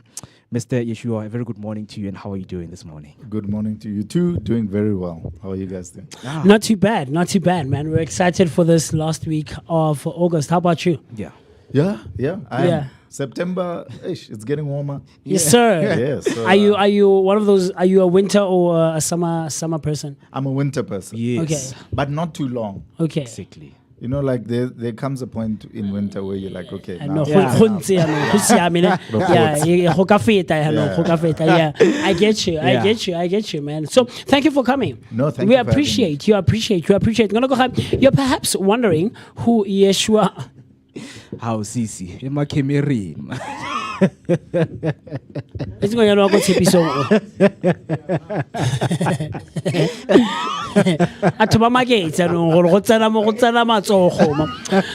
You're perhaps wondering who Yeshua is. He's a dynamic force of South Africa's youth development landscape, known for his charisma, compassion, and of course, unwavering commitment to community upliftment. With over a decade of experience, Yeshua currently leads transformative training and life skills programs as the manager of Abraham Creel Bambanani's MDN Skills Development Center, tackling unemployment and, of course, the social changes head on. So we're about to jump into a very, very cool conversation about the Gideon complex, written and by Yeshua Moraka, and, of course, illustrated by Usipos Tole. Excited? Yeah. I'm excited to get into the conversation, man. Same. Yes, Yeah. sir. And you know what? Before we unpack, all of the details about the book, I just want you to share, a moment in your life that happened for you, to decide that you're going to write this book. Yeah, listen, there's so many examples that I could pull out, but one that has always stuck out throughout my life.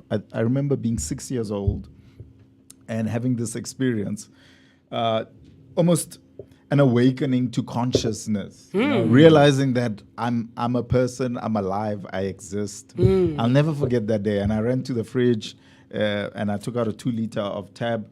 I drank it. Tab. Do you remember? Hey, I've just aged myself. I know my wife doesn't even know what Tab is. So I went there, I drank this Tab, I vomited, and that was it. It was nothing beautiful, nothing profound, but I always look back to that moment, realizing that it was my first time being aware that I'm a person on earth, I exist. And since then, this question was always burning inside of me. Why do I exist? Because before then, I was just a child existing, having fun, whatever. I was never aware of your own existence. Exactly. I Once get you. I became aware of my existence, then the question became why?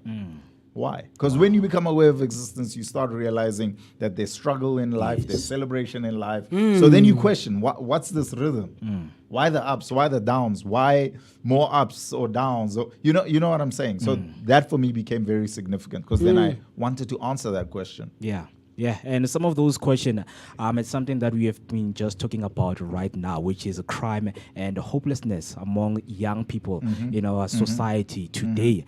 And of course, the question that one would ask is, how does the book itself, the Gideon's journey, from fear to leadership, connect with what is happening in our communities right now?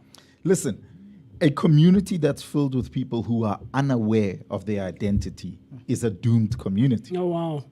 If you read the story of Gideon, he was, it was put so well. I mean, whoever wrote the caption that you guys wrote, I'm stealing it. It was so good. but if you follow his life story, he was hiding in a wine press, which is made for making wine, but he was threshing wheat. Ne? He was working on food, but in the place that's set aside for celebration. But when you start threshing wheat in a wine press, it means that wine press is not making wine. Yeah.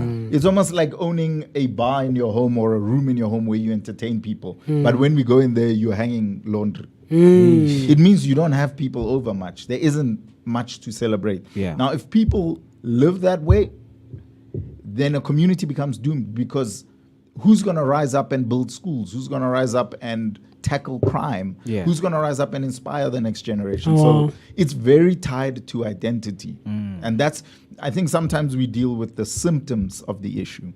Yeah, we You know what I'm remedy saying? them and we don't tackle them head on like you mentioned. Yeah. So we argue around the problem, and then people are debating issues that are important. I'm not saying they're not important, but they pull us away from the root cause. Yeah. So you'll have people arguing, should we decentralize or decentralize police, do this, and it becomes this huge discussion where in reality, I believe, this is my own conviction, is that we've lost a lot of what could have been achieved with certain people. So we're just trying to do damage control. Yeah. And the best we can do is target the next generation. Yeah. Now, I'm not saying if you're old like myself and older, I'm not saying that you don't have a bright future. But the truth is, you have lost some of your best years. So, like, the next best thing is to focus on the next generation. Instead of focusing on these huge issues, work on the people. Yes. I don't know if I answered that question. Yeah, no, you I did. get you. You did. You know, But for me, invested. more, as and I love how now he says it's tied to identity. But now, when we're going back to Gideon's story, as the foundation of the book, right, or as the basis or the inspiration behind the book, what do you think is the one thing that stands out for you, or that stood out for you? It might not necessarily be one thing, but what is it that stood out for you in Gideon's story that led you to make it the basis and the background for the book and the inspiration, essentially? So, two things. I've always been writing throughout my life. Okay. Maybe not necessarily books, but I've always written poetry. It's a way of expression. Yeah. And why Gideon? Because I remember many years ago, I shared a message. I was preaching a message to young people on the life of Gideon. And it really resonated. So I preached it again when I was invited to go somewhere else. And before I knew it, after years had gone by, and I realized I'm always preaching this Gideon complex message. And a friend of mine said to me, this is your life message. And I thought about it, and I thought, yeah, you know what? Maybe the reason why I'm so moved by the life of Gideon, I mean, I'm moved by other lives as well. Yeah. But the reason why I'm so moved by the life of Gideon Yeah. is because I relate to him. Yes. If that makes sense. Yeah. So I really relate to him. So that's why it's not like I went out of my way to try and write a book. Yeah.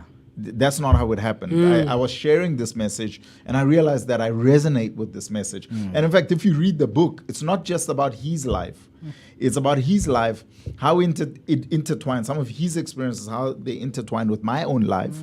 And I also share experiences of people I know who've gone through similar experiences. Yeah, so that was the motivation. I see. Yeah. Very It's interesting. Very powerful also. Very. And we have learned that, of course, this book blends biblical principles with real life testimonies. And which testimony, either yours or someone else's testimony out there, has left you personally shaken or transformed you as you were writing? Oh wow! Where would I even start? But I'll highlight maybe two that are meaningful, and then you find them in the book. I don't want to share too much because then it's Yeah. Yes, definitely. but on my side, and this is I'll share this one because it's on a bit of a lighter note, but it was meaningful. Yeah. I share a bit about how I overcame. I didn't have a substance issue like with alcohol necessarily. Mine is very different. I was never like an alcoholic, getting drunk, beating my wife, or anything like that.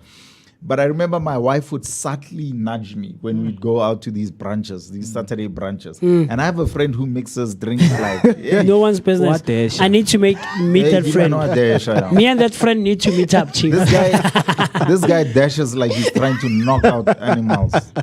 So when we'd go to his parties, you can imagine, we would get nice. Cold And drink ka. hey, No, I desha ka cold drink. Go desha bo, o desha cold drink ka. I get you. and then now I'm getting when I start having that drink going to the system, I get Yeah. nice, and my wife is going, "Hey Joe, slow down." Relax, my bro. But what ended up happening is I realized I'm not against drinking alcohol. Sure. That's not even the point. Sure. Yeah. For myself, I realized the reason I'm drinking is to avoid facing certain things. Oh wow. You know what I'm saying? So then I had to start sort of investigating that. And it led me down a very interesting pathway. Yeah. Another story which I share, which is a very deep story, is I have a friend who, really amazing guy. You'd never guess this looking at him. But he had gone through really traumatic experiences in his upbringing of a sexual nature. People taking advantage of him, etc., etc. And he was so open with me to say, this is how it's shaped me. Oh wow. And I didn't even realize this till I was older. Yeah. That this is why I The traumas you went through are now playing 100%. out in your life as an adult. 100%. I see you. And I related to that. I relate to that. And I feel like so many people relate to that way. And it doesn't have to be as extreme. It can be small, but we kind of relate to that. But I guess for me, the question was always, is that the end of it? It's not. Surely there has to be there has to be a silver lining. There has to be a light at the end of the tunnel. Yeah. Yeah. So these are two accounts where we talk about the ugly, but we then speak about the light at the end of the tunnel. It's not the end of it. You know what I mean? It didn't just happen for no reason. There has to be an outcome. Yeah. Yeah, that is Very powerful, intriguing, man. Because Very. there's, it just goes deep into what we call the psychology of purpose, right? Because most of the time when psychologists study people and their reaction and behavior, in communities, there are certain results that they get. And they always try to look at the roots, what started this, right? But psychologists say when people don't see opportunity, they grab onto whatever feels like power, right? Even if it is destructive. So how can understanding our God-given identity become a psychological shield against hopelessness and the crime that we are facing? Listen, I think, such a good question. I would say this, hey, more than it just being a shield, I would think it's a shield that's coupled with a weapon. It's a shield in the sense that your own mindset, I mean, not just even at a mindset level, but spiritually and your own mindset is protected when you know who you are. Listen, when you walk into a place and you know exactly who you are, then you know what's not for you. Absolutely. I use an example. I define myself. This is one of the defining things about me as a person, is that I am married to a specific person. Right? Yeah. There are many beautiful women in the world. Right? They are everywhere. True. Especially when you live in South Africa. Yeah. My wife, close your ears. But every time I'm encountering somebody, they may be beautiful. She might have a phenomenal personality. And I might even be drawn to that person for whatever reason. Yeah. Listen, my identity helps me because I go, whoa, I am somebody's wife. Yeah. And so I go, oh, this isn't for me. I can enjoy you at the level of you're a Yes, great up to person. this extent. Yeah. Yeah. So identity shields you from what isn't for you. Yeah. And so if your identity is life-giving, then what is destructive goes against your very identity. Yeah. And then it becomes a weapon in the sense that there are things, and I use the analogy of hunting, there are things out there in life that are waiting for you. And when you have the wrong perspective of who God has created you to be, you'll never have the courage to go get those things. There are people who look at themselves and look at their net worth and go, well, I guess that's not for me. Says who?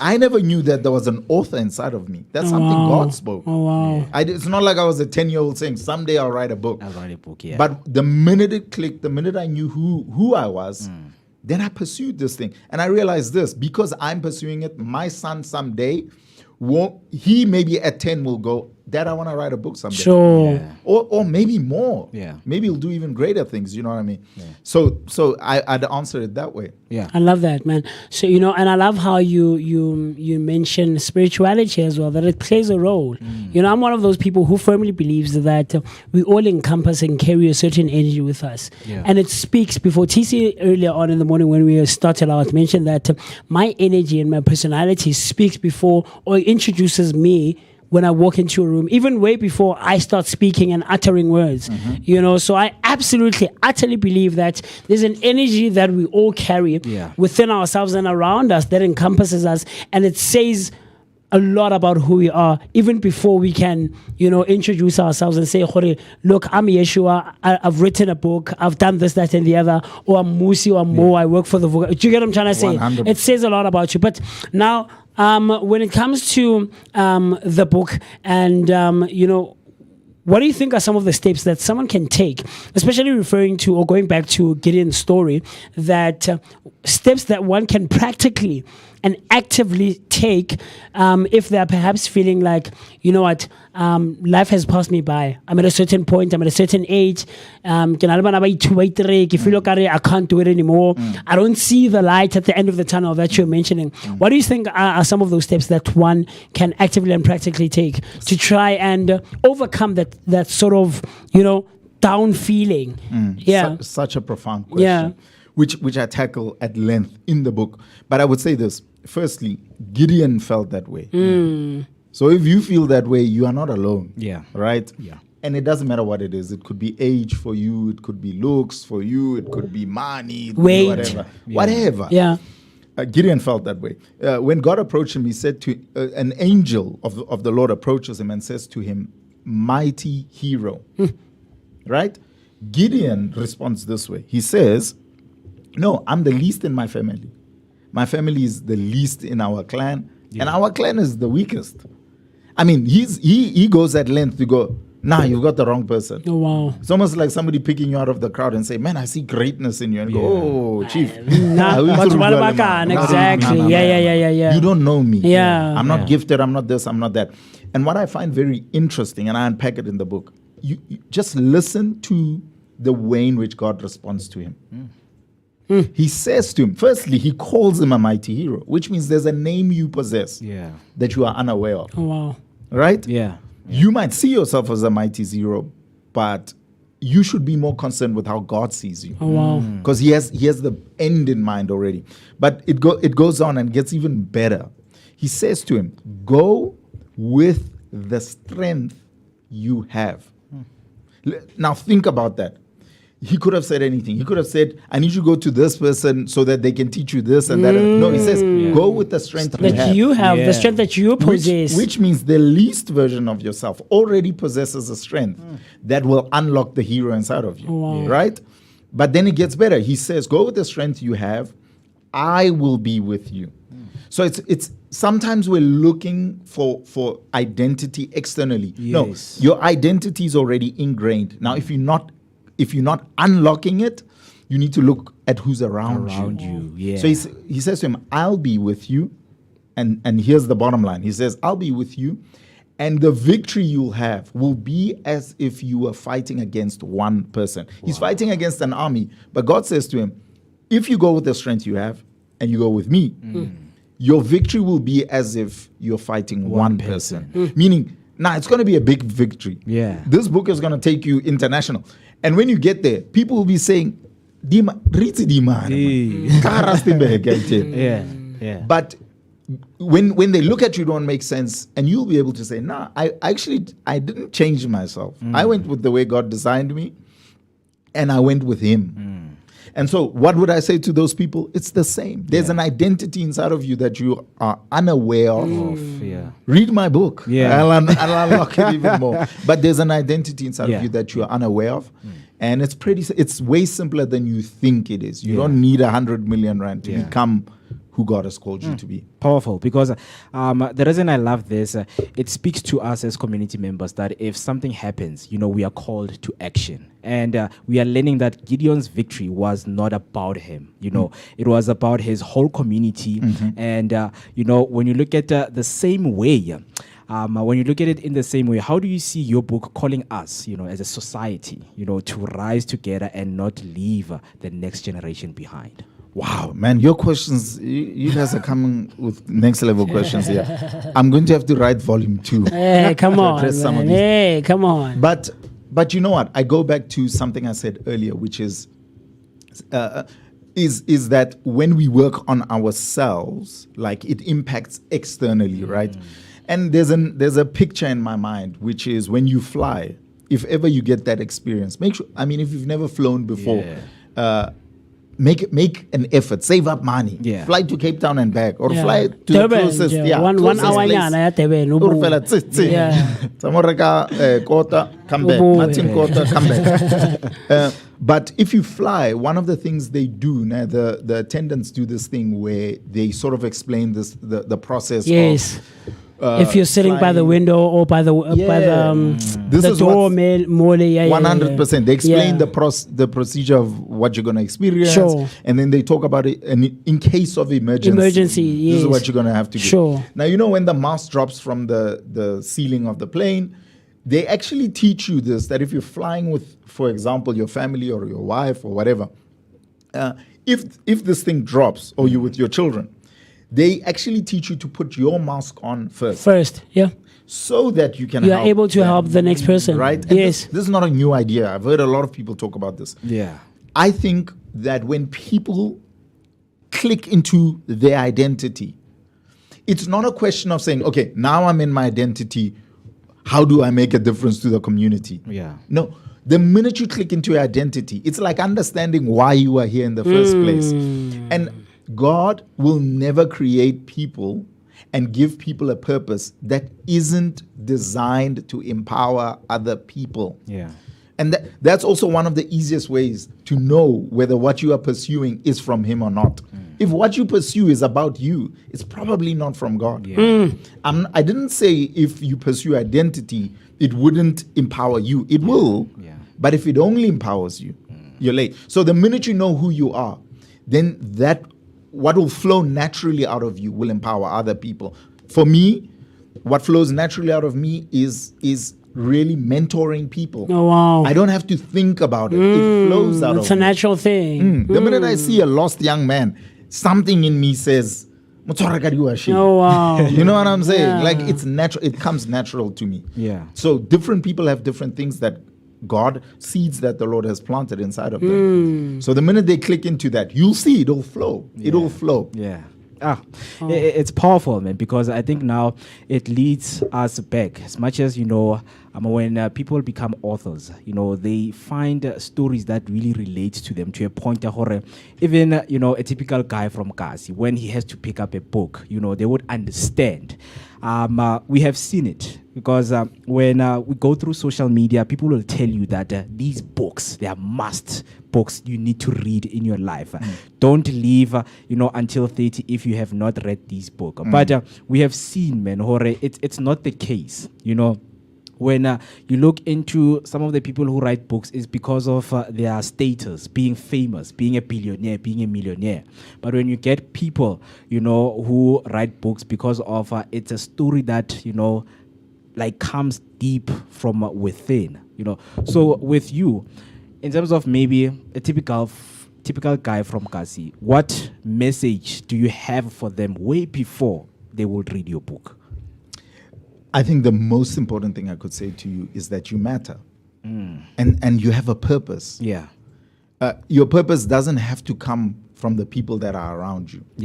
I think one of the biggest mistakes, and it's not limited to Kasi, anywhere, one of the biggest mistakes we make is that we fashion ourselves in the likeness of those who are closest to us. And sometimes that works out. It's true. Yes, Sometimes there's some truth to it. Yes. Where there's young men within Lokshini, like that I'll be counseling. And many times I'll say to them, I know Ronchebi, and maybe we because maybe I can Kasi, and you think to yourself, what can this guy say to me that like you don't even know anything? And I always look them in the eyes and I say, don't make the mistake of thinking you are where you come from.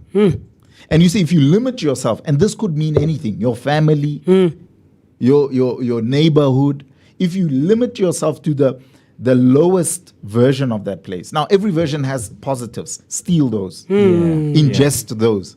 But the negative elements, if you limit yourself to those negative elements, you'll never rise up to what you're called to. Like in my family, I don't know any authors. Yeah. There are many positive things which I steal. Absolutely. And I use for this. I don't know any authors. Yeah. So if I'm talking to my family and they say to me, no, man, we don't do these things. Writing books is expensive. I mean, I got a quote on writing a book. It was so expensive Wow. that I have two choices here. I can either stop and not write this thing, or I can find a way to do it. Yeah. I found a way to do it. Yeah. So my advice would be you matter. That's my message. You matter. There's a purpose for your life. Yeah. Find out what it is as soon as possible, whether it comes from my book or not. Listen, I didn't write this book because I want to get rich. I actually wrote this book because I want my kids to read it someday. Yeah. To know me, and by extension know themselves. Yeah. You know what it's picking, what it's triggering in my mind for me, Mo? Yeah. This is something I came across a while ago. I was a young boy in primary, and my brother introduced me to this. It's a quote from Marianne Wilson's book, right? A Return to Love: Reflections on the Principles of a Course in Miracles. And the poem or the quote or the poem goes, it's quite a famous one, a very famous one. I'm sure you've come across it, Yeshua. It goes something, our deepest fear is not that we are inadequate. Oh, yeah. Our deepest fear is that we are powerful beyond measure. And just to sum it up quickly, because I can't go through the whole thing. For me, it's tying into what you were mentioning about identity and its purpose more than anything else, right? That each one of us is here for a purpose. As a mistake, it was not by mistake that you are here, I'm here, each single one of us is here, and that there's a purpose that we have to fulfill. 100%. Right? Modimo re file ro rotlhe a purpose that we have to fulfill. And the unfortunate part of it is that if you can't fulfill that purpose, your numbers will be cut short, unfortunately. And Modimo will bring someone into the world who will fulfill, because yeah.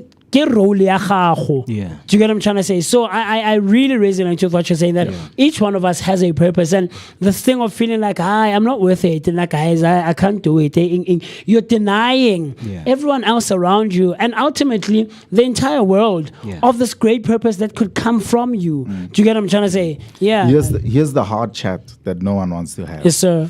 Because everybody wants to say to people, come on, let's try. And I'm behind that message. But here's the hard chat we don't want to have. And I'll look straight into the camera. Yes, to say sir. This to someone. Nah?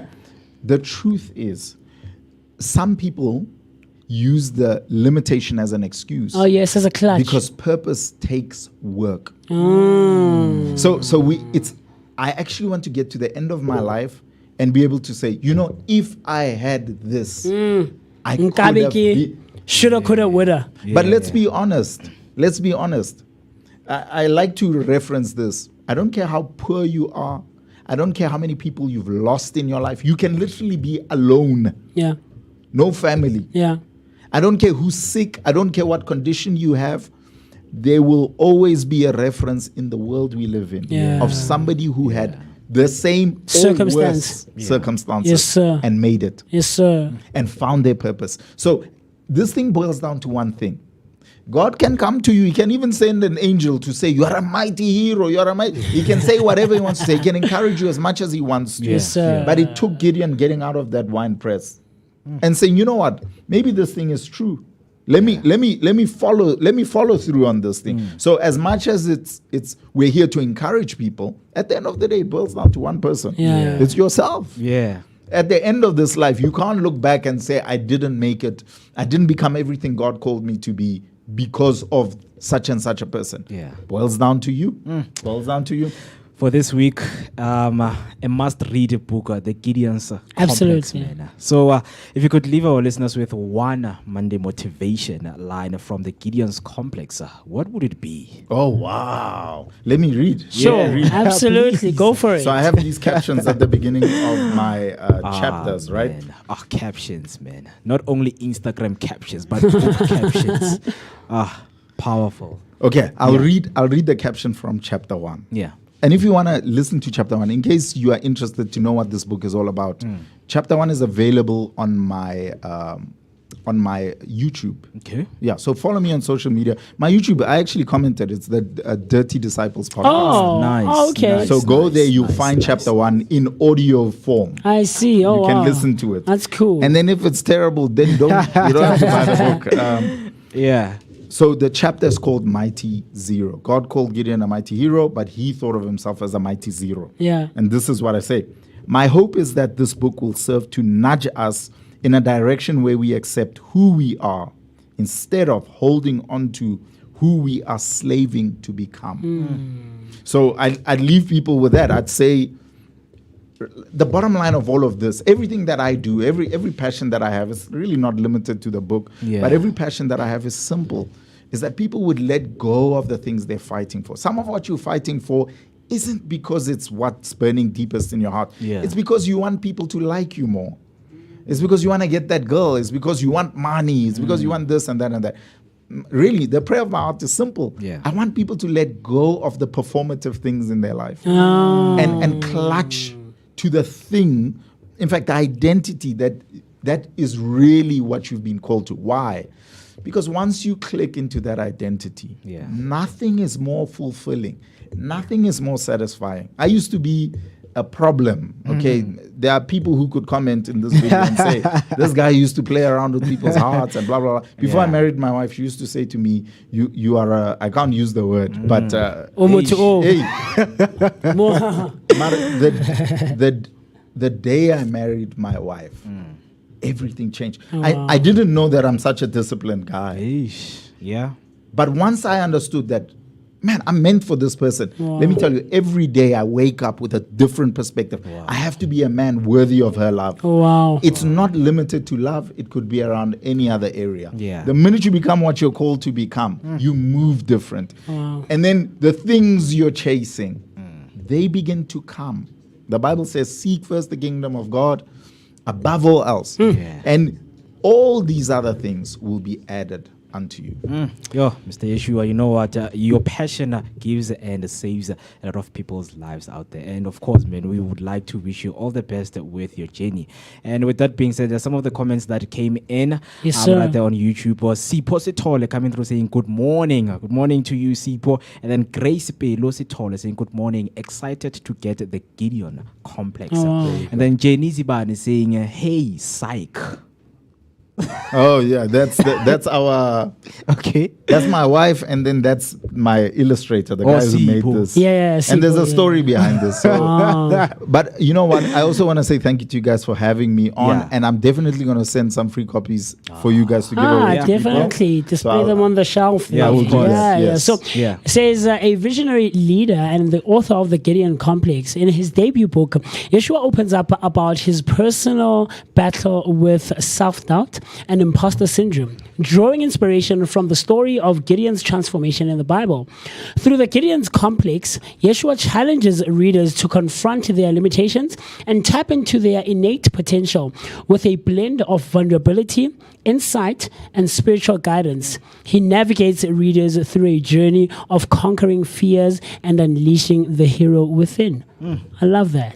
Thank you. I love that. I love that. And the quote that I was talking about, I feel like I should read it.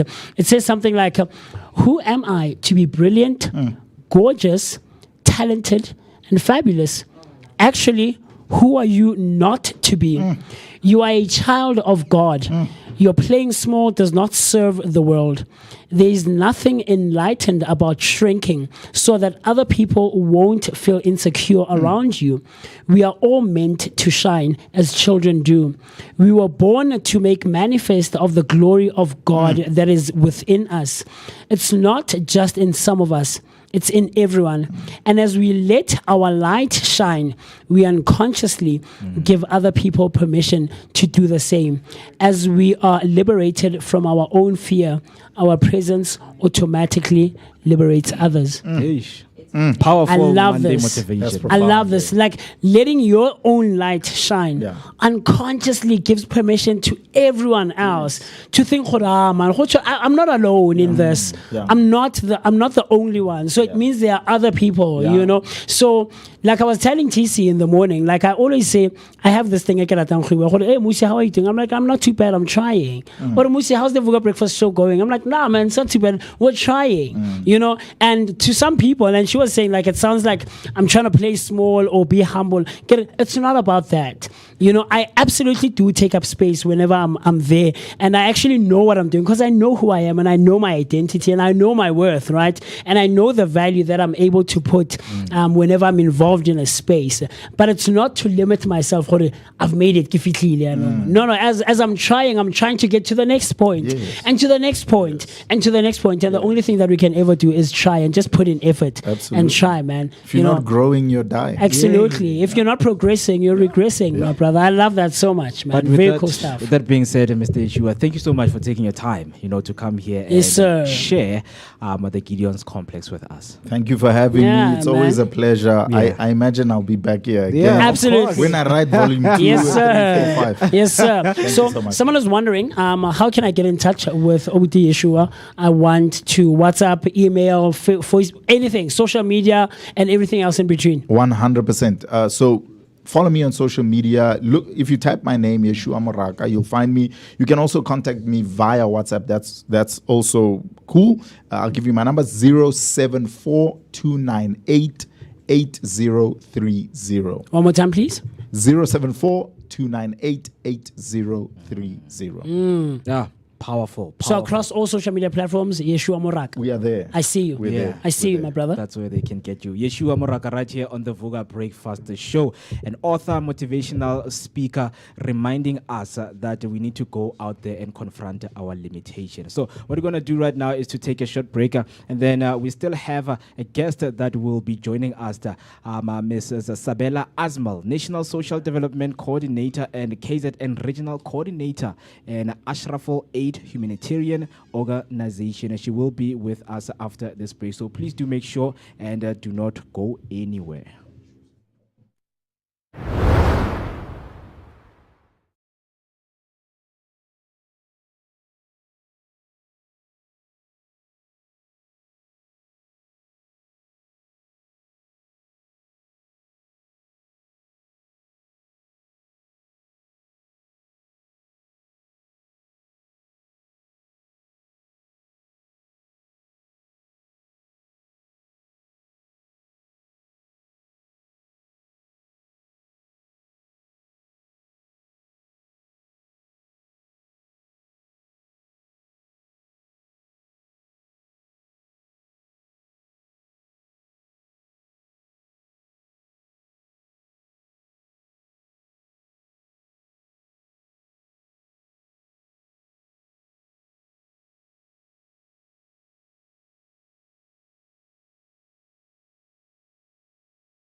12 minutes till we hit the 10 o'clock on the dot, and you're still watching the Vooka Breakfast Show. Your energetic start to your day, accompanied by that daily dose of positivity, right?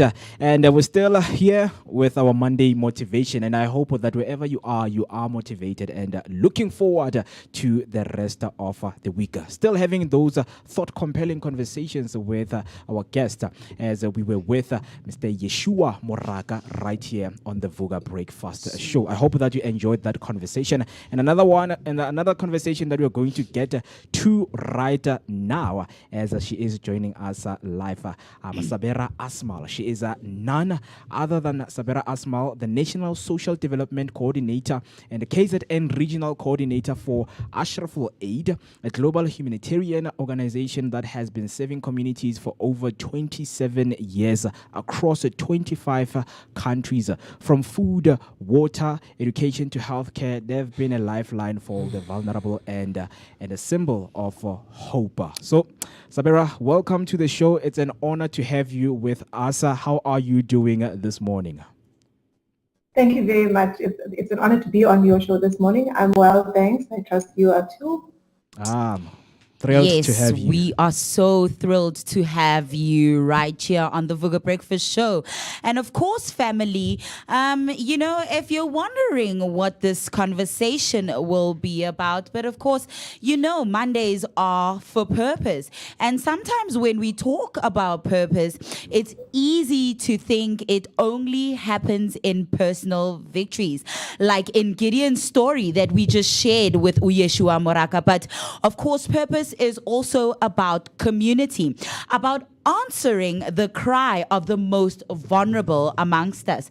So this morning, we're spotlighting an organization that's been living out that purpose for more than 27 years. So from humble beginnings in Marlborough, Johannesburg, to touching lives in over 25 countries, Ashraful Aid has become a global force for good. They've been on the ground when communities needed food, water, education, healthcare, you name it. But more than that, they've been restoring dignity and empowering people to rebuild futures. So here's the conversation I want us to have as we go into this conversation when we bring in our guest, Sabera Asmal. How do we, in a world that feels so divided and unequal, choose to live honorably? What does it look like to actually show up for those who need us most? Of course, now, as we are going to be joined in conversation by the beautiful Sabera to share more about their mission, their impact, and how ordinary people like you and I can be part of something extraordinary. So welcome, Sabera. Thank you so much for joining us. So let's now go to the foundation and the story of the Ashraful Aid. Ashraful Aid started almost 3 decades ago from Marlborough Gardens. Can you take us back to those beginnings? What sparked, the first step into this powerful journey?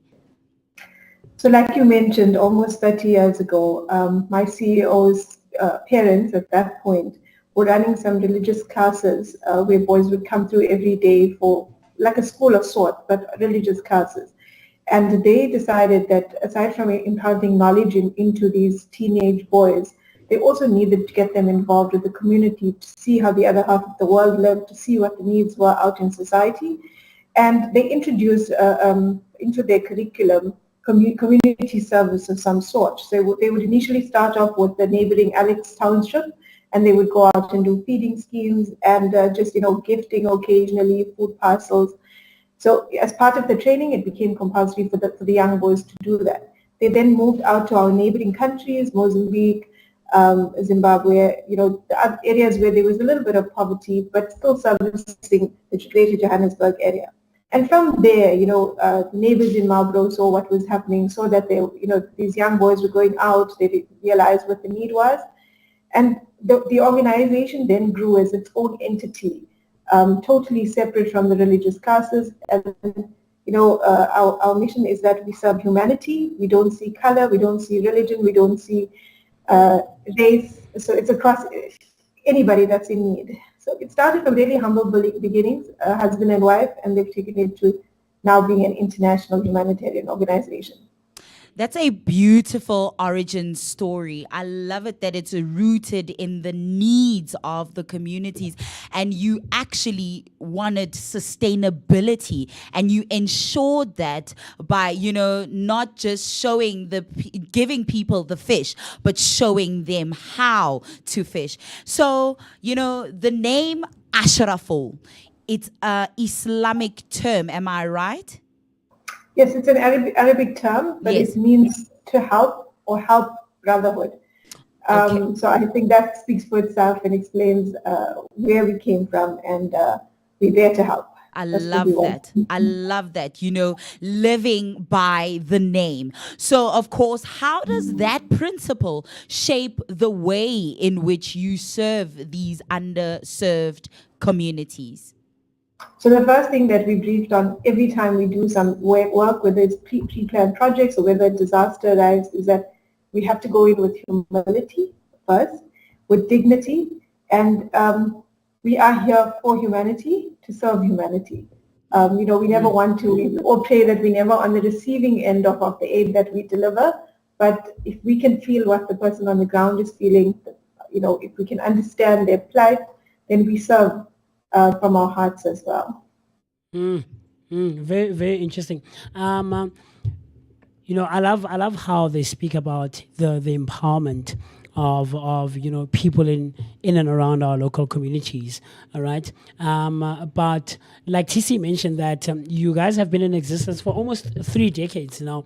What do you think is the most significant change that you've seen in humanitarian work, and how does Ashraful Aid adapt to it? Essentially, in all its work that Ashraful does. So, over the years, obviously, technology has improved the way in which we all can work. In whatever field we're in, technology has played a part in getting us to where we need to be a little bit more effectively. Over the years, initially we just started out as a charity organization, going out and just helping people, repeat distributions to those areas. But in the last few years, we've also transitioned into trying to take people out of the throes of poverty. And the end goal is obviously to make the receiver of charity the one who pays charity. And we really have been finding success, especially when we do educational bursaries. You educate one person in the family, they go back and, initially we're educating the person, we're helping the family out with food, etc. But once they've reached the point of qualifying or graduating, they now take over their home of 10 or 12 people. And, we can then use those funds towards assisting another family. But it's like I said, taking them out of the receiver of charity to make them the ones who give charity. That is very powerful, because when you speak about reach, it comes back to some of the local relevance. Because when you look into reaching, of course, outside countries, people are going to look into just the local relevance of it. So with South Africa facing poverty, unemployment, and inequality, how does Ashraful Aid meet the needs of communities right here at home? So, we have teams across the country. We have offices in Johannesburg, Cape Town, Durban, Lenasia, Zaandville. Those are fixed offices, but in every little town, in every region, we have representatives across the ground. And we try to reach not only the metropolitan areas, because we find that the great need is more in the underserved communities, the communities that don't have access to basic supplies, semi-urban. Often I say around the Durban area, I go 20 minutes out of my office and suddenly you feel like you're in the middle of nowhere. And there's lots of overlooked little towns, farm areas. And we try to reach those areas because we feel as much as there's many NGOs serving the country, there's not enough of us that are doing it. So we would rather avoid the duplication and rather get to an area where nobody else has reached. And we work with partners on the ground, other smaller NGOs, other organizations, and wherever there's a need, we go out and try and service those communities depending on what the need is. So the bulk of our work is pre-planned projects, and then we're always on standby for any disaster that may come up. I see. Very, very intriguing, man. Very, very, very, very interesting stuff. So, I mean, from starting from the, the street of Marlborough, almost 20 or 30 years ago, rather, to now operating in over 25 countries. Is there a specific story that perhaps maybe stands out for you guys as an organization that really, really, really exemplifies the organization's mission, both right here in our South Africa and, of course, internationally so? So I think I'm going to speak from a personal story that I encountered. We did a partnership with one of the other very big NGOs, national NGOs, where they had provided post-KZN floods of 2022. They rebuilt 10 homes for people who had lost their homes in those floods. And we went in as a partner to provide the startup groceries, startup cleaning items, cleaning material from brooms, and a couple of items for the family to start up with. And if I tell you, we reached an area about an hour out of Durban on the south coast. And what stood out for me is we drove and drove. We were told we have to come out with a 4x4 vehicle. And it took us, with the 4x4 vehicle, we still struggled to get to that area. And we pitched up, and there was a Goko who was 81 years old, looking after 2 of her grandchildren in the most beautiful location. I think we leave the country, or we wanted tour to see pretty places, but this was at our doorstep. It overlooked the valley. It was like a scene out of the beloved country, such a beautiful setting. And this Goko she was living in a mud, not even a mud structure, it was sticks and mud. She had never seen a toilet in her life. She had never seen a bathtub in her life. And she was now transitioning into a 2-bedroom home, which would have electricity, water supply via JoJo tanks. And, the emotion she shared just made me come back home so grateful. The team that accompanied me, I think for days we were reliving this. And the partner organization who had rebuilt the home, the CEO said to us when he had done the initial site visit, and she said to him, nothing good has ever happened to me in my life. He said that statement just haunted him, and he said, this is the one I have to rebuild. And, I came home and I said to my children, we are so blessed. We take so much for granted. They were giving her instructions on how to flush the toilet, how to see to the electricity meter, things we don't even think about. Do you know? So, I love the story that you just shared, and it felt so heartfelt, and it's heartwarming to realize that every day there are examples in our everyday life of everything that we need to be grateful for. Yeah. And how humanitarian work and of course charity work reminds us of this is because it takes us out of our comfort and shows us how little others have and how they make the most of that little that they have, and how every day some little change can happen in someone else's life, and it can be you making that change. It can be a simple thing like teaching somebody how to flush a toilet, like you just said, or teaching somebody how, or giving someone a plate of food, something they've never had before, and just looking at the look on their face when they savor and they have that meal. It's just those little things that remind us every day how precious life is, and how it's a gift, and that is why it's called the present. Absolutely. You just said it. I often say to prospective donors that we don't only need your funds. Funds are one thing. I mean, that obviously helps projects run a bit more effectively. The charity can come in many forms. You smiling at somebody who's having a really terrible day, couldn't have their spirits. You giving your time to somebody, sitting with them for half an hour with an elderly person, taking somebody to a hospital if they don't have transport. We have students who do the tutoring programs with us. I mean, you're servicing kids who don't have access to that. So it's not necessarily saying, I need to make an EFT every month to an organization. You can give off charity just of yourself. It won't cost you a cent. But it brings you back home and makes you appreciate everything that we have. We often feel, I don't have enough of this, I'm not earning enough, or I still need a better car. Amen. There's But a lot of examples in our lives of anything that we can complain about. Yeah. So, sure. But we're still blessed. Yes, Absolutely. exactly. Absolutely. So, and that's what I love about now what you just said.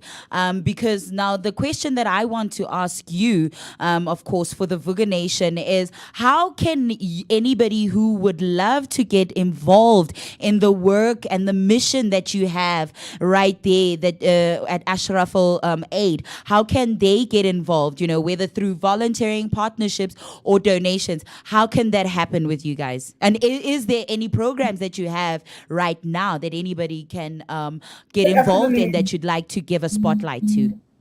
So your viewers and your listeners have just missed out on our biggest event for the year, which was Mandela Day, but it's an annual event. So next year they can definitely get involved in that.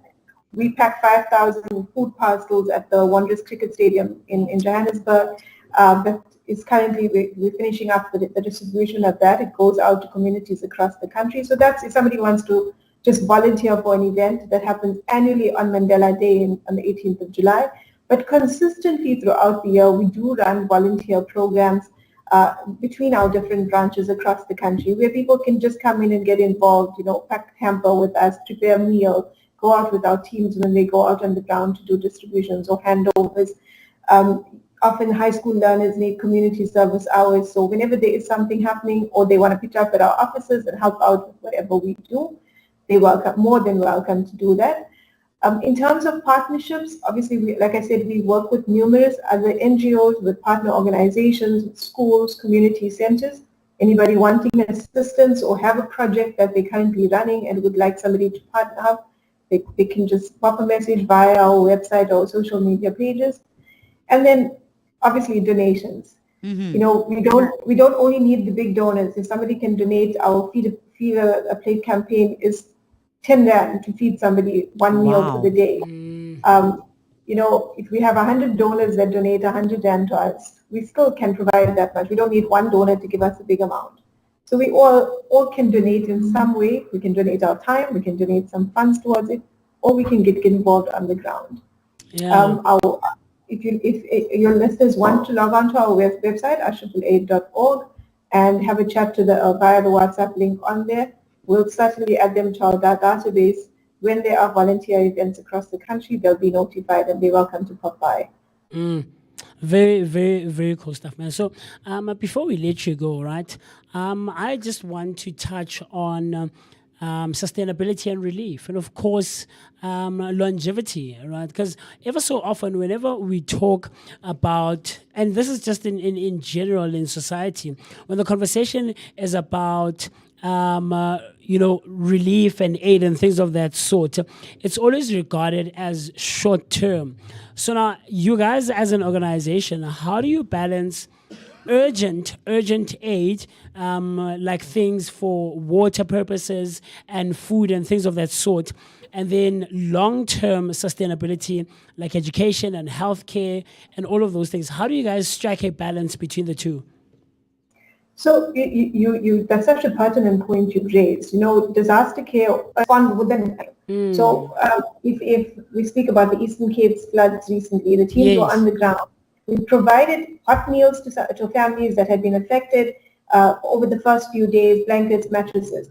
But after the 1 week mark, the plan then became, let's look after them for a long time, because there was no point giving them a food parcel on the first day that we arrived there, because they didn't have a home, they didn't have a kitchen to prepare it in. So it was useless. They didn't even have space to store these items.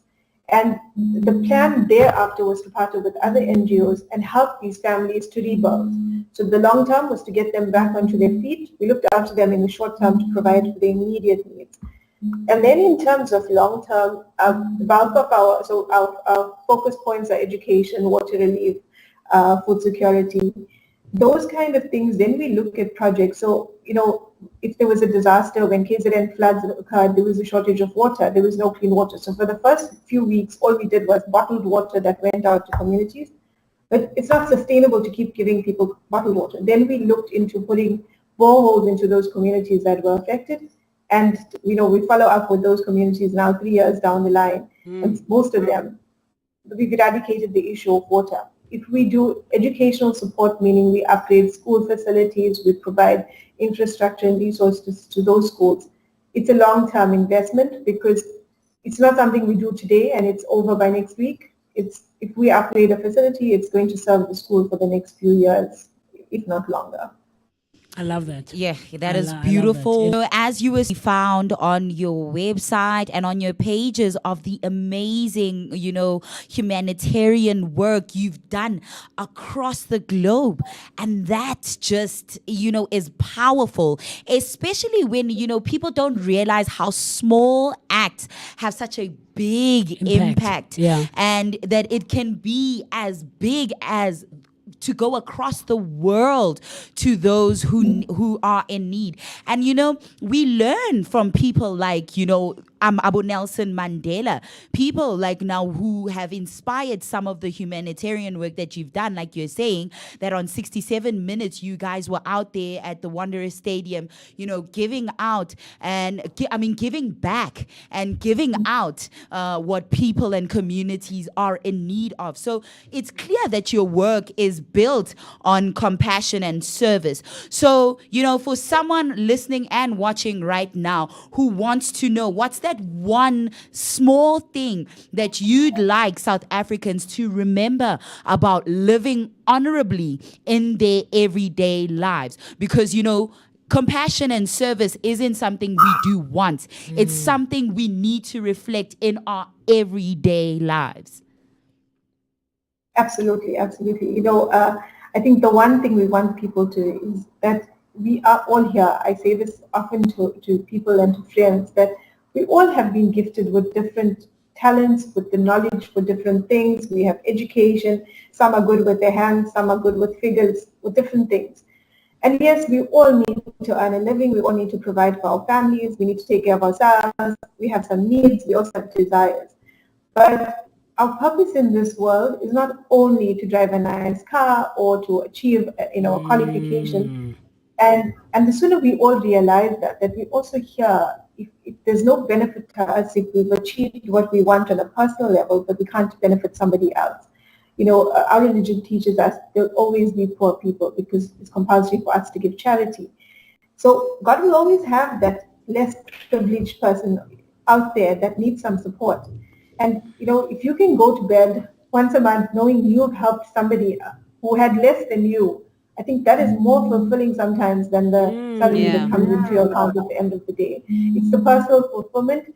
Our slogan is with humanity, for humanity. And I think we all need to realize as humanity, every one of us has an ounce of humanitarian blood in them. And we just need to explore it. And I tell you, I feel humanitarian work is addictive. Once you do it once and you see the need and you see how people appreciate you, and some person's prayer somewhere takes you a long way, you will be hooked. You'll want to see it over and over again, and you'll be wanting to help somebody who's less privileged than you. Beautiful, beautiful, powerful, heartwarming, philanthropical work. And of course, we are grateful for organizations like yours and many others out there, moving and shaking the community up. Of course, doing the essential work of building and empowering those who are less fortunate, those who need us the most. Because, when we take care of those who are vulnerable, we only do not, feel good in that moment, but we also empower others to do that, themselves, and of course pass on the blessings and the good fortunes and making the world a better place. Of course, we're seeing, worldwide there is a call for everybody to live consciously, with the one conscious fact that, we are connected in some or other way. And, being kind is just that small way. It's an act of service that you can, assist others and make their lives just a little bit better. We're seeing issues in Gaza. we're seeing, the world in war and despair and a whole lot going wrong. So, this is one way that others and we can, become part of the good in the world. And that is For sure. amazing. That's a great thing. Not only as far as Gaza, I think we often overlook our neighbors into Yes. Africa. The poverty that exists in Africa, the civil wars that are happening in different Just parts here in of Africa. Zimbabwe. Yeah, I mean that's our neighbor, literally. So there's a need across the world, like you said, and wherever we can make a small difference, whether we just paying for somebody's meal for the day, giving them a blanket in winter, or just giving them a smile when they're having a bad day, that is charity as well. Exactly. Yeah. Very cool stuff. So, I mean, a second ago, you did mention that you guys have social media pages, and we have been playing some of that footage and showing those pictures and things of that sort. But for anyone else who is watching, is listening, is quite interested as well and wants to get in touch with you, from WhatsApp numbers to emails, websites, social media, all of those things, how can one go about getting in touch with you guys? Okay, so most of it is up on our website, ashrafulaid.org. We do have a link to WhatsApp there, so you'll be able to speak to one of our head office staff via that. All our social media pages, so we're on Instagram, Facebook, LinkedIn, TikTok, you'll find that at ashrafulaid. I can share my personal KZN number, but I do head a couple of national, international projects as well. Anybody wanting to get involved, corporates that are wanting to do community service, if they're looking to get their staff involved in employee giving, we coordinate and implement those kind of projects as well. My number is 062-897-9962. I'll repeat that a little bit slower this time. 062-897-9962. So your listeners are also free to pop me a WhatsApp or call me if they need any further information. Look, man, thank you so much for taking the time to hang out with us this morning and share this amazing work that you guys do.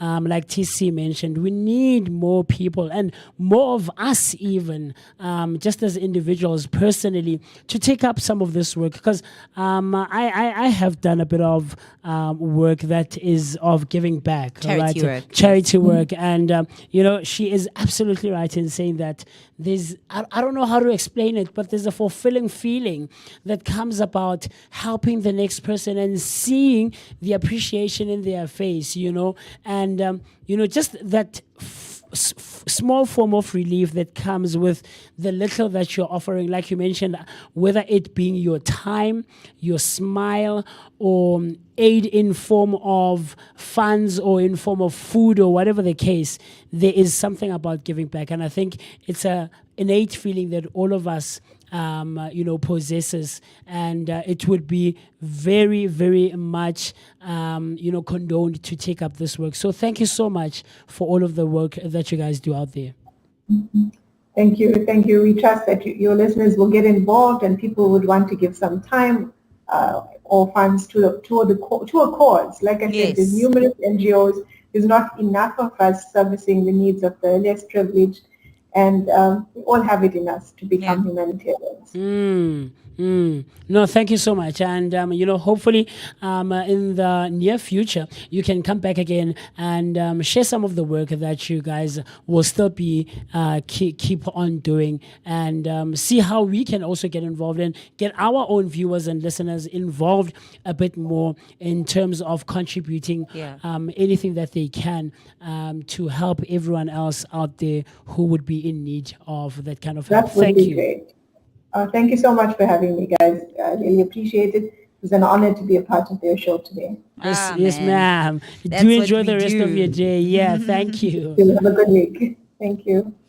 That was Sapira Asma from Ashrafulaid, and she was joining us, sharing a bit about the work that they do out there. Very, very cool work. Yeah, and it's something that I think it would be advisable that all of us, in some shape, form, or manner, take it up. In small doses. You don't have to start big and do it, want to contribute 100,000. What's that thing that you guys have there, ASM? What is it? Small act of what? That make what? It's the smallest things that make the greatest impact. Right there. Put that poo poo poo poo bathong. How? I need aid.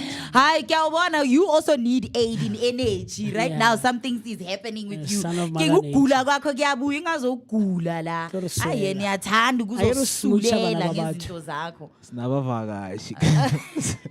Akere usmucha, usmucha bana Uhambile. Yeah, man. Can you please bring us back, man? I keep Bring on doing it myself. back. Yeah, all I Sing need is a it kiss back. from my friends. Man. Ngoba hayi umwekezi O batla Nkosi yami, sunana le like, bana ba batho. nangu. O shota ka Eh, kiss, udinga suna i-kiss. mwekezi as a friend. I-kiss of life angeke mwekezi as a akakubani. friend. Kiss of This life is yakabani. my colleague. I don't kiss colleagues. Oh, she's not your I ain't friend. his friend. don't Bakaye banganini ba kakuchomi yakho. Yeah, but of course, Vooka Nation, you know, what an incredible conversation we Yeah, just had definitely. with Usabira Asmal, you know, from the Ashraful Aid, reminding us that purpose isn't just about personal victories. It's about showing up for others, restoring dignity and building hope where it's needed most. If there's one thing to take away today, because you know what, we've had the GIDEON complex with Yeshua Moraka and of course Ashraful Aid with Usabira Asmal. It's this: honor isn't earned by words alone, Vooka Nation. It's lived through action, and each of us has the power to make a difference, no matter how small it may seem. So big thank you to our guests today, who shared their journeys and their insights, and of course inspiring us all to rise above our comfort zones, and of course to serve our communities as much as we serve ourselves. Of course, me Nage, you know, I don't know if you guys have any last thoughts, because it's about 10:20, and you know we stream from 7 until 10. Of course, because we started a little bit late, you know, we made a little bit of a concession for that. And you know, because we are the Vooka Nation, we believe Uguti, we don't just wake up, man, we rise, as we've shown you this morning, that you know there are multiple ways to rise above whatever situation you're facing right now. If it is Uguti say officini, those emails, man, are overwhelming, and your mind is still buffering, you know, just like the internet or the Wi-Fi, or maybe vele it's the Wi-Fi wherever you are. You're working from home, or uzamutoli spani, and you know what? You feel like the odds are against you. It's you against the world. Or right now, you're just somebody who's chilling. Maybe I'll call show. Yini why ngila? Every day nyavuka nyalala marangiboni inte ngivukelayo. That's why we are here right here on the Vooka Breakfast Show every morning between the hours of 7 and 10 to give you that daily dose of positivity for that energetic start to the day. You know, sharing those stories, giving those insights, and of course, motivating and inspiring you to do what you can with what you need. To do what you can with whatever you have, however small it may seem to be, because we are inspiring a nation of doers, a nation of risers, a nation of go-getters. Whatever it is that you're facing, it is not going to overcome you, because you are the star, baby, and the star of the show right here on the Vooka Breakfast Show every day. And yeah, siyavala manje, siyahamba, You've said seyiphelile it all, show. man. Seyiphelile. Asambi. Asambeni. Say penny because you've shared your Yeah, last thoughts. they sengishilo mina lento engizele la. Uthini ushilo? Bakabekeza go smooche wena. Look, man, the one thing that I forgot to mention that there is a sister of mine who was celebrating her birthday over the weekend, this past Saturday. Yeah. My dad had 6 children, and I'm the last born as the only boy, actually. And the second born, Dumi was, you know Priscilla. Yeah. Priscilla is the... She be out on the show, man. Yeah, but she didn't join us this morning. But Priscilla is the 5th one who comes just before me. But Dumi was celebrating. Mr. Steve, I don't know if you can help them, my brother. Dumi was celebrating. Goodbye. Ooh, This man, Sega Chaisi. Hey. Dumi, Monday, I understand. can Mr. Mo help that side? There it is on my screen. You know, Tumi was celebrating her birthday this past weekend. You yeah, so Tumi was celebrating her birthday this past Saturday. So just a huge happy belated birthday to her, and I hope she enjoyed her birthday, man, and that the coming year will be filled with lots of love. And there we go. You can see on your screen all things great, love, laughter, success, and just abundance in all great things, man. And then there we go. But yeah, I see what you're talking about, man. I see what you're talking about. This was actually a couple of years ago, man. Yeah. 20 years back. No, not 20 years back, man. This was my first year of high school, 2018-19. I get it. I'm class of 2018, but as a 25-year-old. But yeah, man. I just hope that she had an amazing birthday. And Mr. Mo, I don't know if you can help there. Something else I just gave to you. Sorry? Tumi, my sister. Yeah, that's Tumi, my sister. Happy belated birthday to her. There we go. So this is the little lady who was celebrating her third birthday yesterday. I put 90s. Little Tati. She's like, Uncle Musi, I want to go bounce. And I go pampering mole, man. So something mo tshware na nung as Uncle Musi. Man, Uncle Musi. Man, that is so her right cute. There, she was celebrating Adorbs. her birthday. So my sister, Hey. Malumi Alumana. Yeah, I was about to say. So my sister and Tati are August Virgos. Yeah, and then my brother and myself and my uncle are September Virgos. So they like, I have someone else. Hey, I have someone celebrating their birthdays, man. Yeah, so Tati was celebrating her birthday yesterday, and she had fun, man. I saw that she had an amazing time, and so yeah, man. But the one thing that stands out for me, TC, with regards to the conversations that we had today, is a poem by Robert Frost. And the poem speaks about the road not taken, or the road less traveled. And the core message of this poem is that it is about the significance of the choices and their lasting consequences. All right. The poem is often misunderstood as a simple celebration of individualism and nonconformity. However, a deeper reading reveals a more complex and ambiguous message. And the speaker in the poem encourages or encounters a fork in a road, and he must choose one path. All right, and the central themes are choice and consequence, ambiguity and uncertainty, and it's about not taking the easy way out, essentially. Because a lot of us, and I think it's easy to say, I'll take this road, man. Yeah, who easy, but taking it upon yourself, taking it upon yourself, and wanting to take the road less traveled or the road not taken is not an easy choice, but I think that's something that we can condone and take away from the conversation, both with Yeshua and Sabira from Ashford Aid, man. But from me, myself, the one and only MOOCEE Mist. My name is Musi Mist, and I've been so excited and happy to have been in your presence and in your company on this wonderful Monday morning, the 25th of August 2025. Until tomorrow morning, same time, same place, hang out with us where radio meets TV. Your favorite rendezvous, the Vooka Breakfast Show, brought to you by the Blinko Network, always giving you your daily dose of positivity that is accompanied by an energetic start to the day, man. Stay safe, stay warm, stay cautious on those roads, but it's warm now. Now you can start staying cool. Yeah. Do you get what I'm trying to say? And God willing, you and I and the rest of the team can see each other where we can keep on sharing our thoughts, our opinions, and everything else in between. Yes, sir. And don't forget that you do keep stay tuned on our socials, man, because competitions are coming up. There's a lot of other things coming up, just goodies made just directly for you, because there's a competition where you can be a model.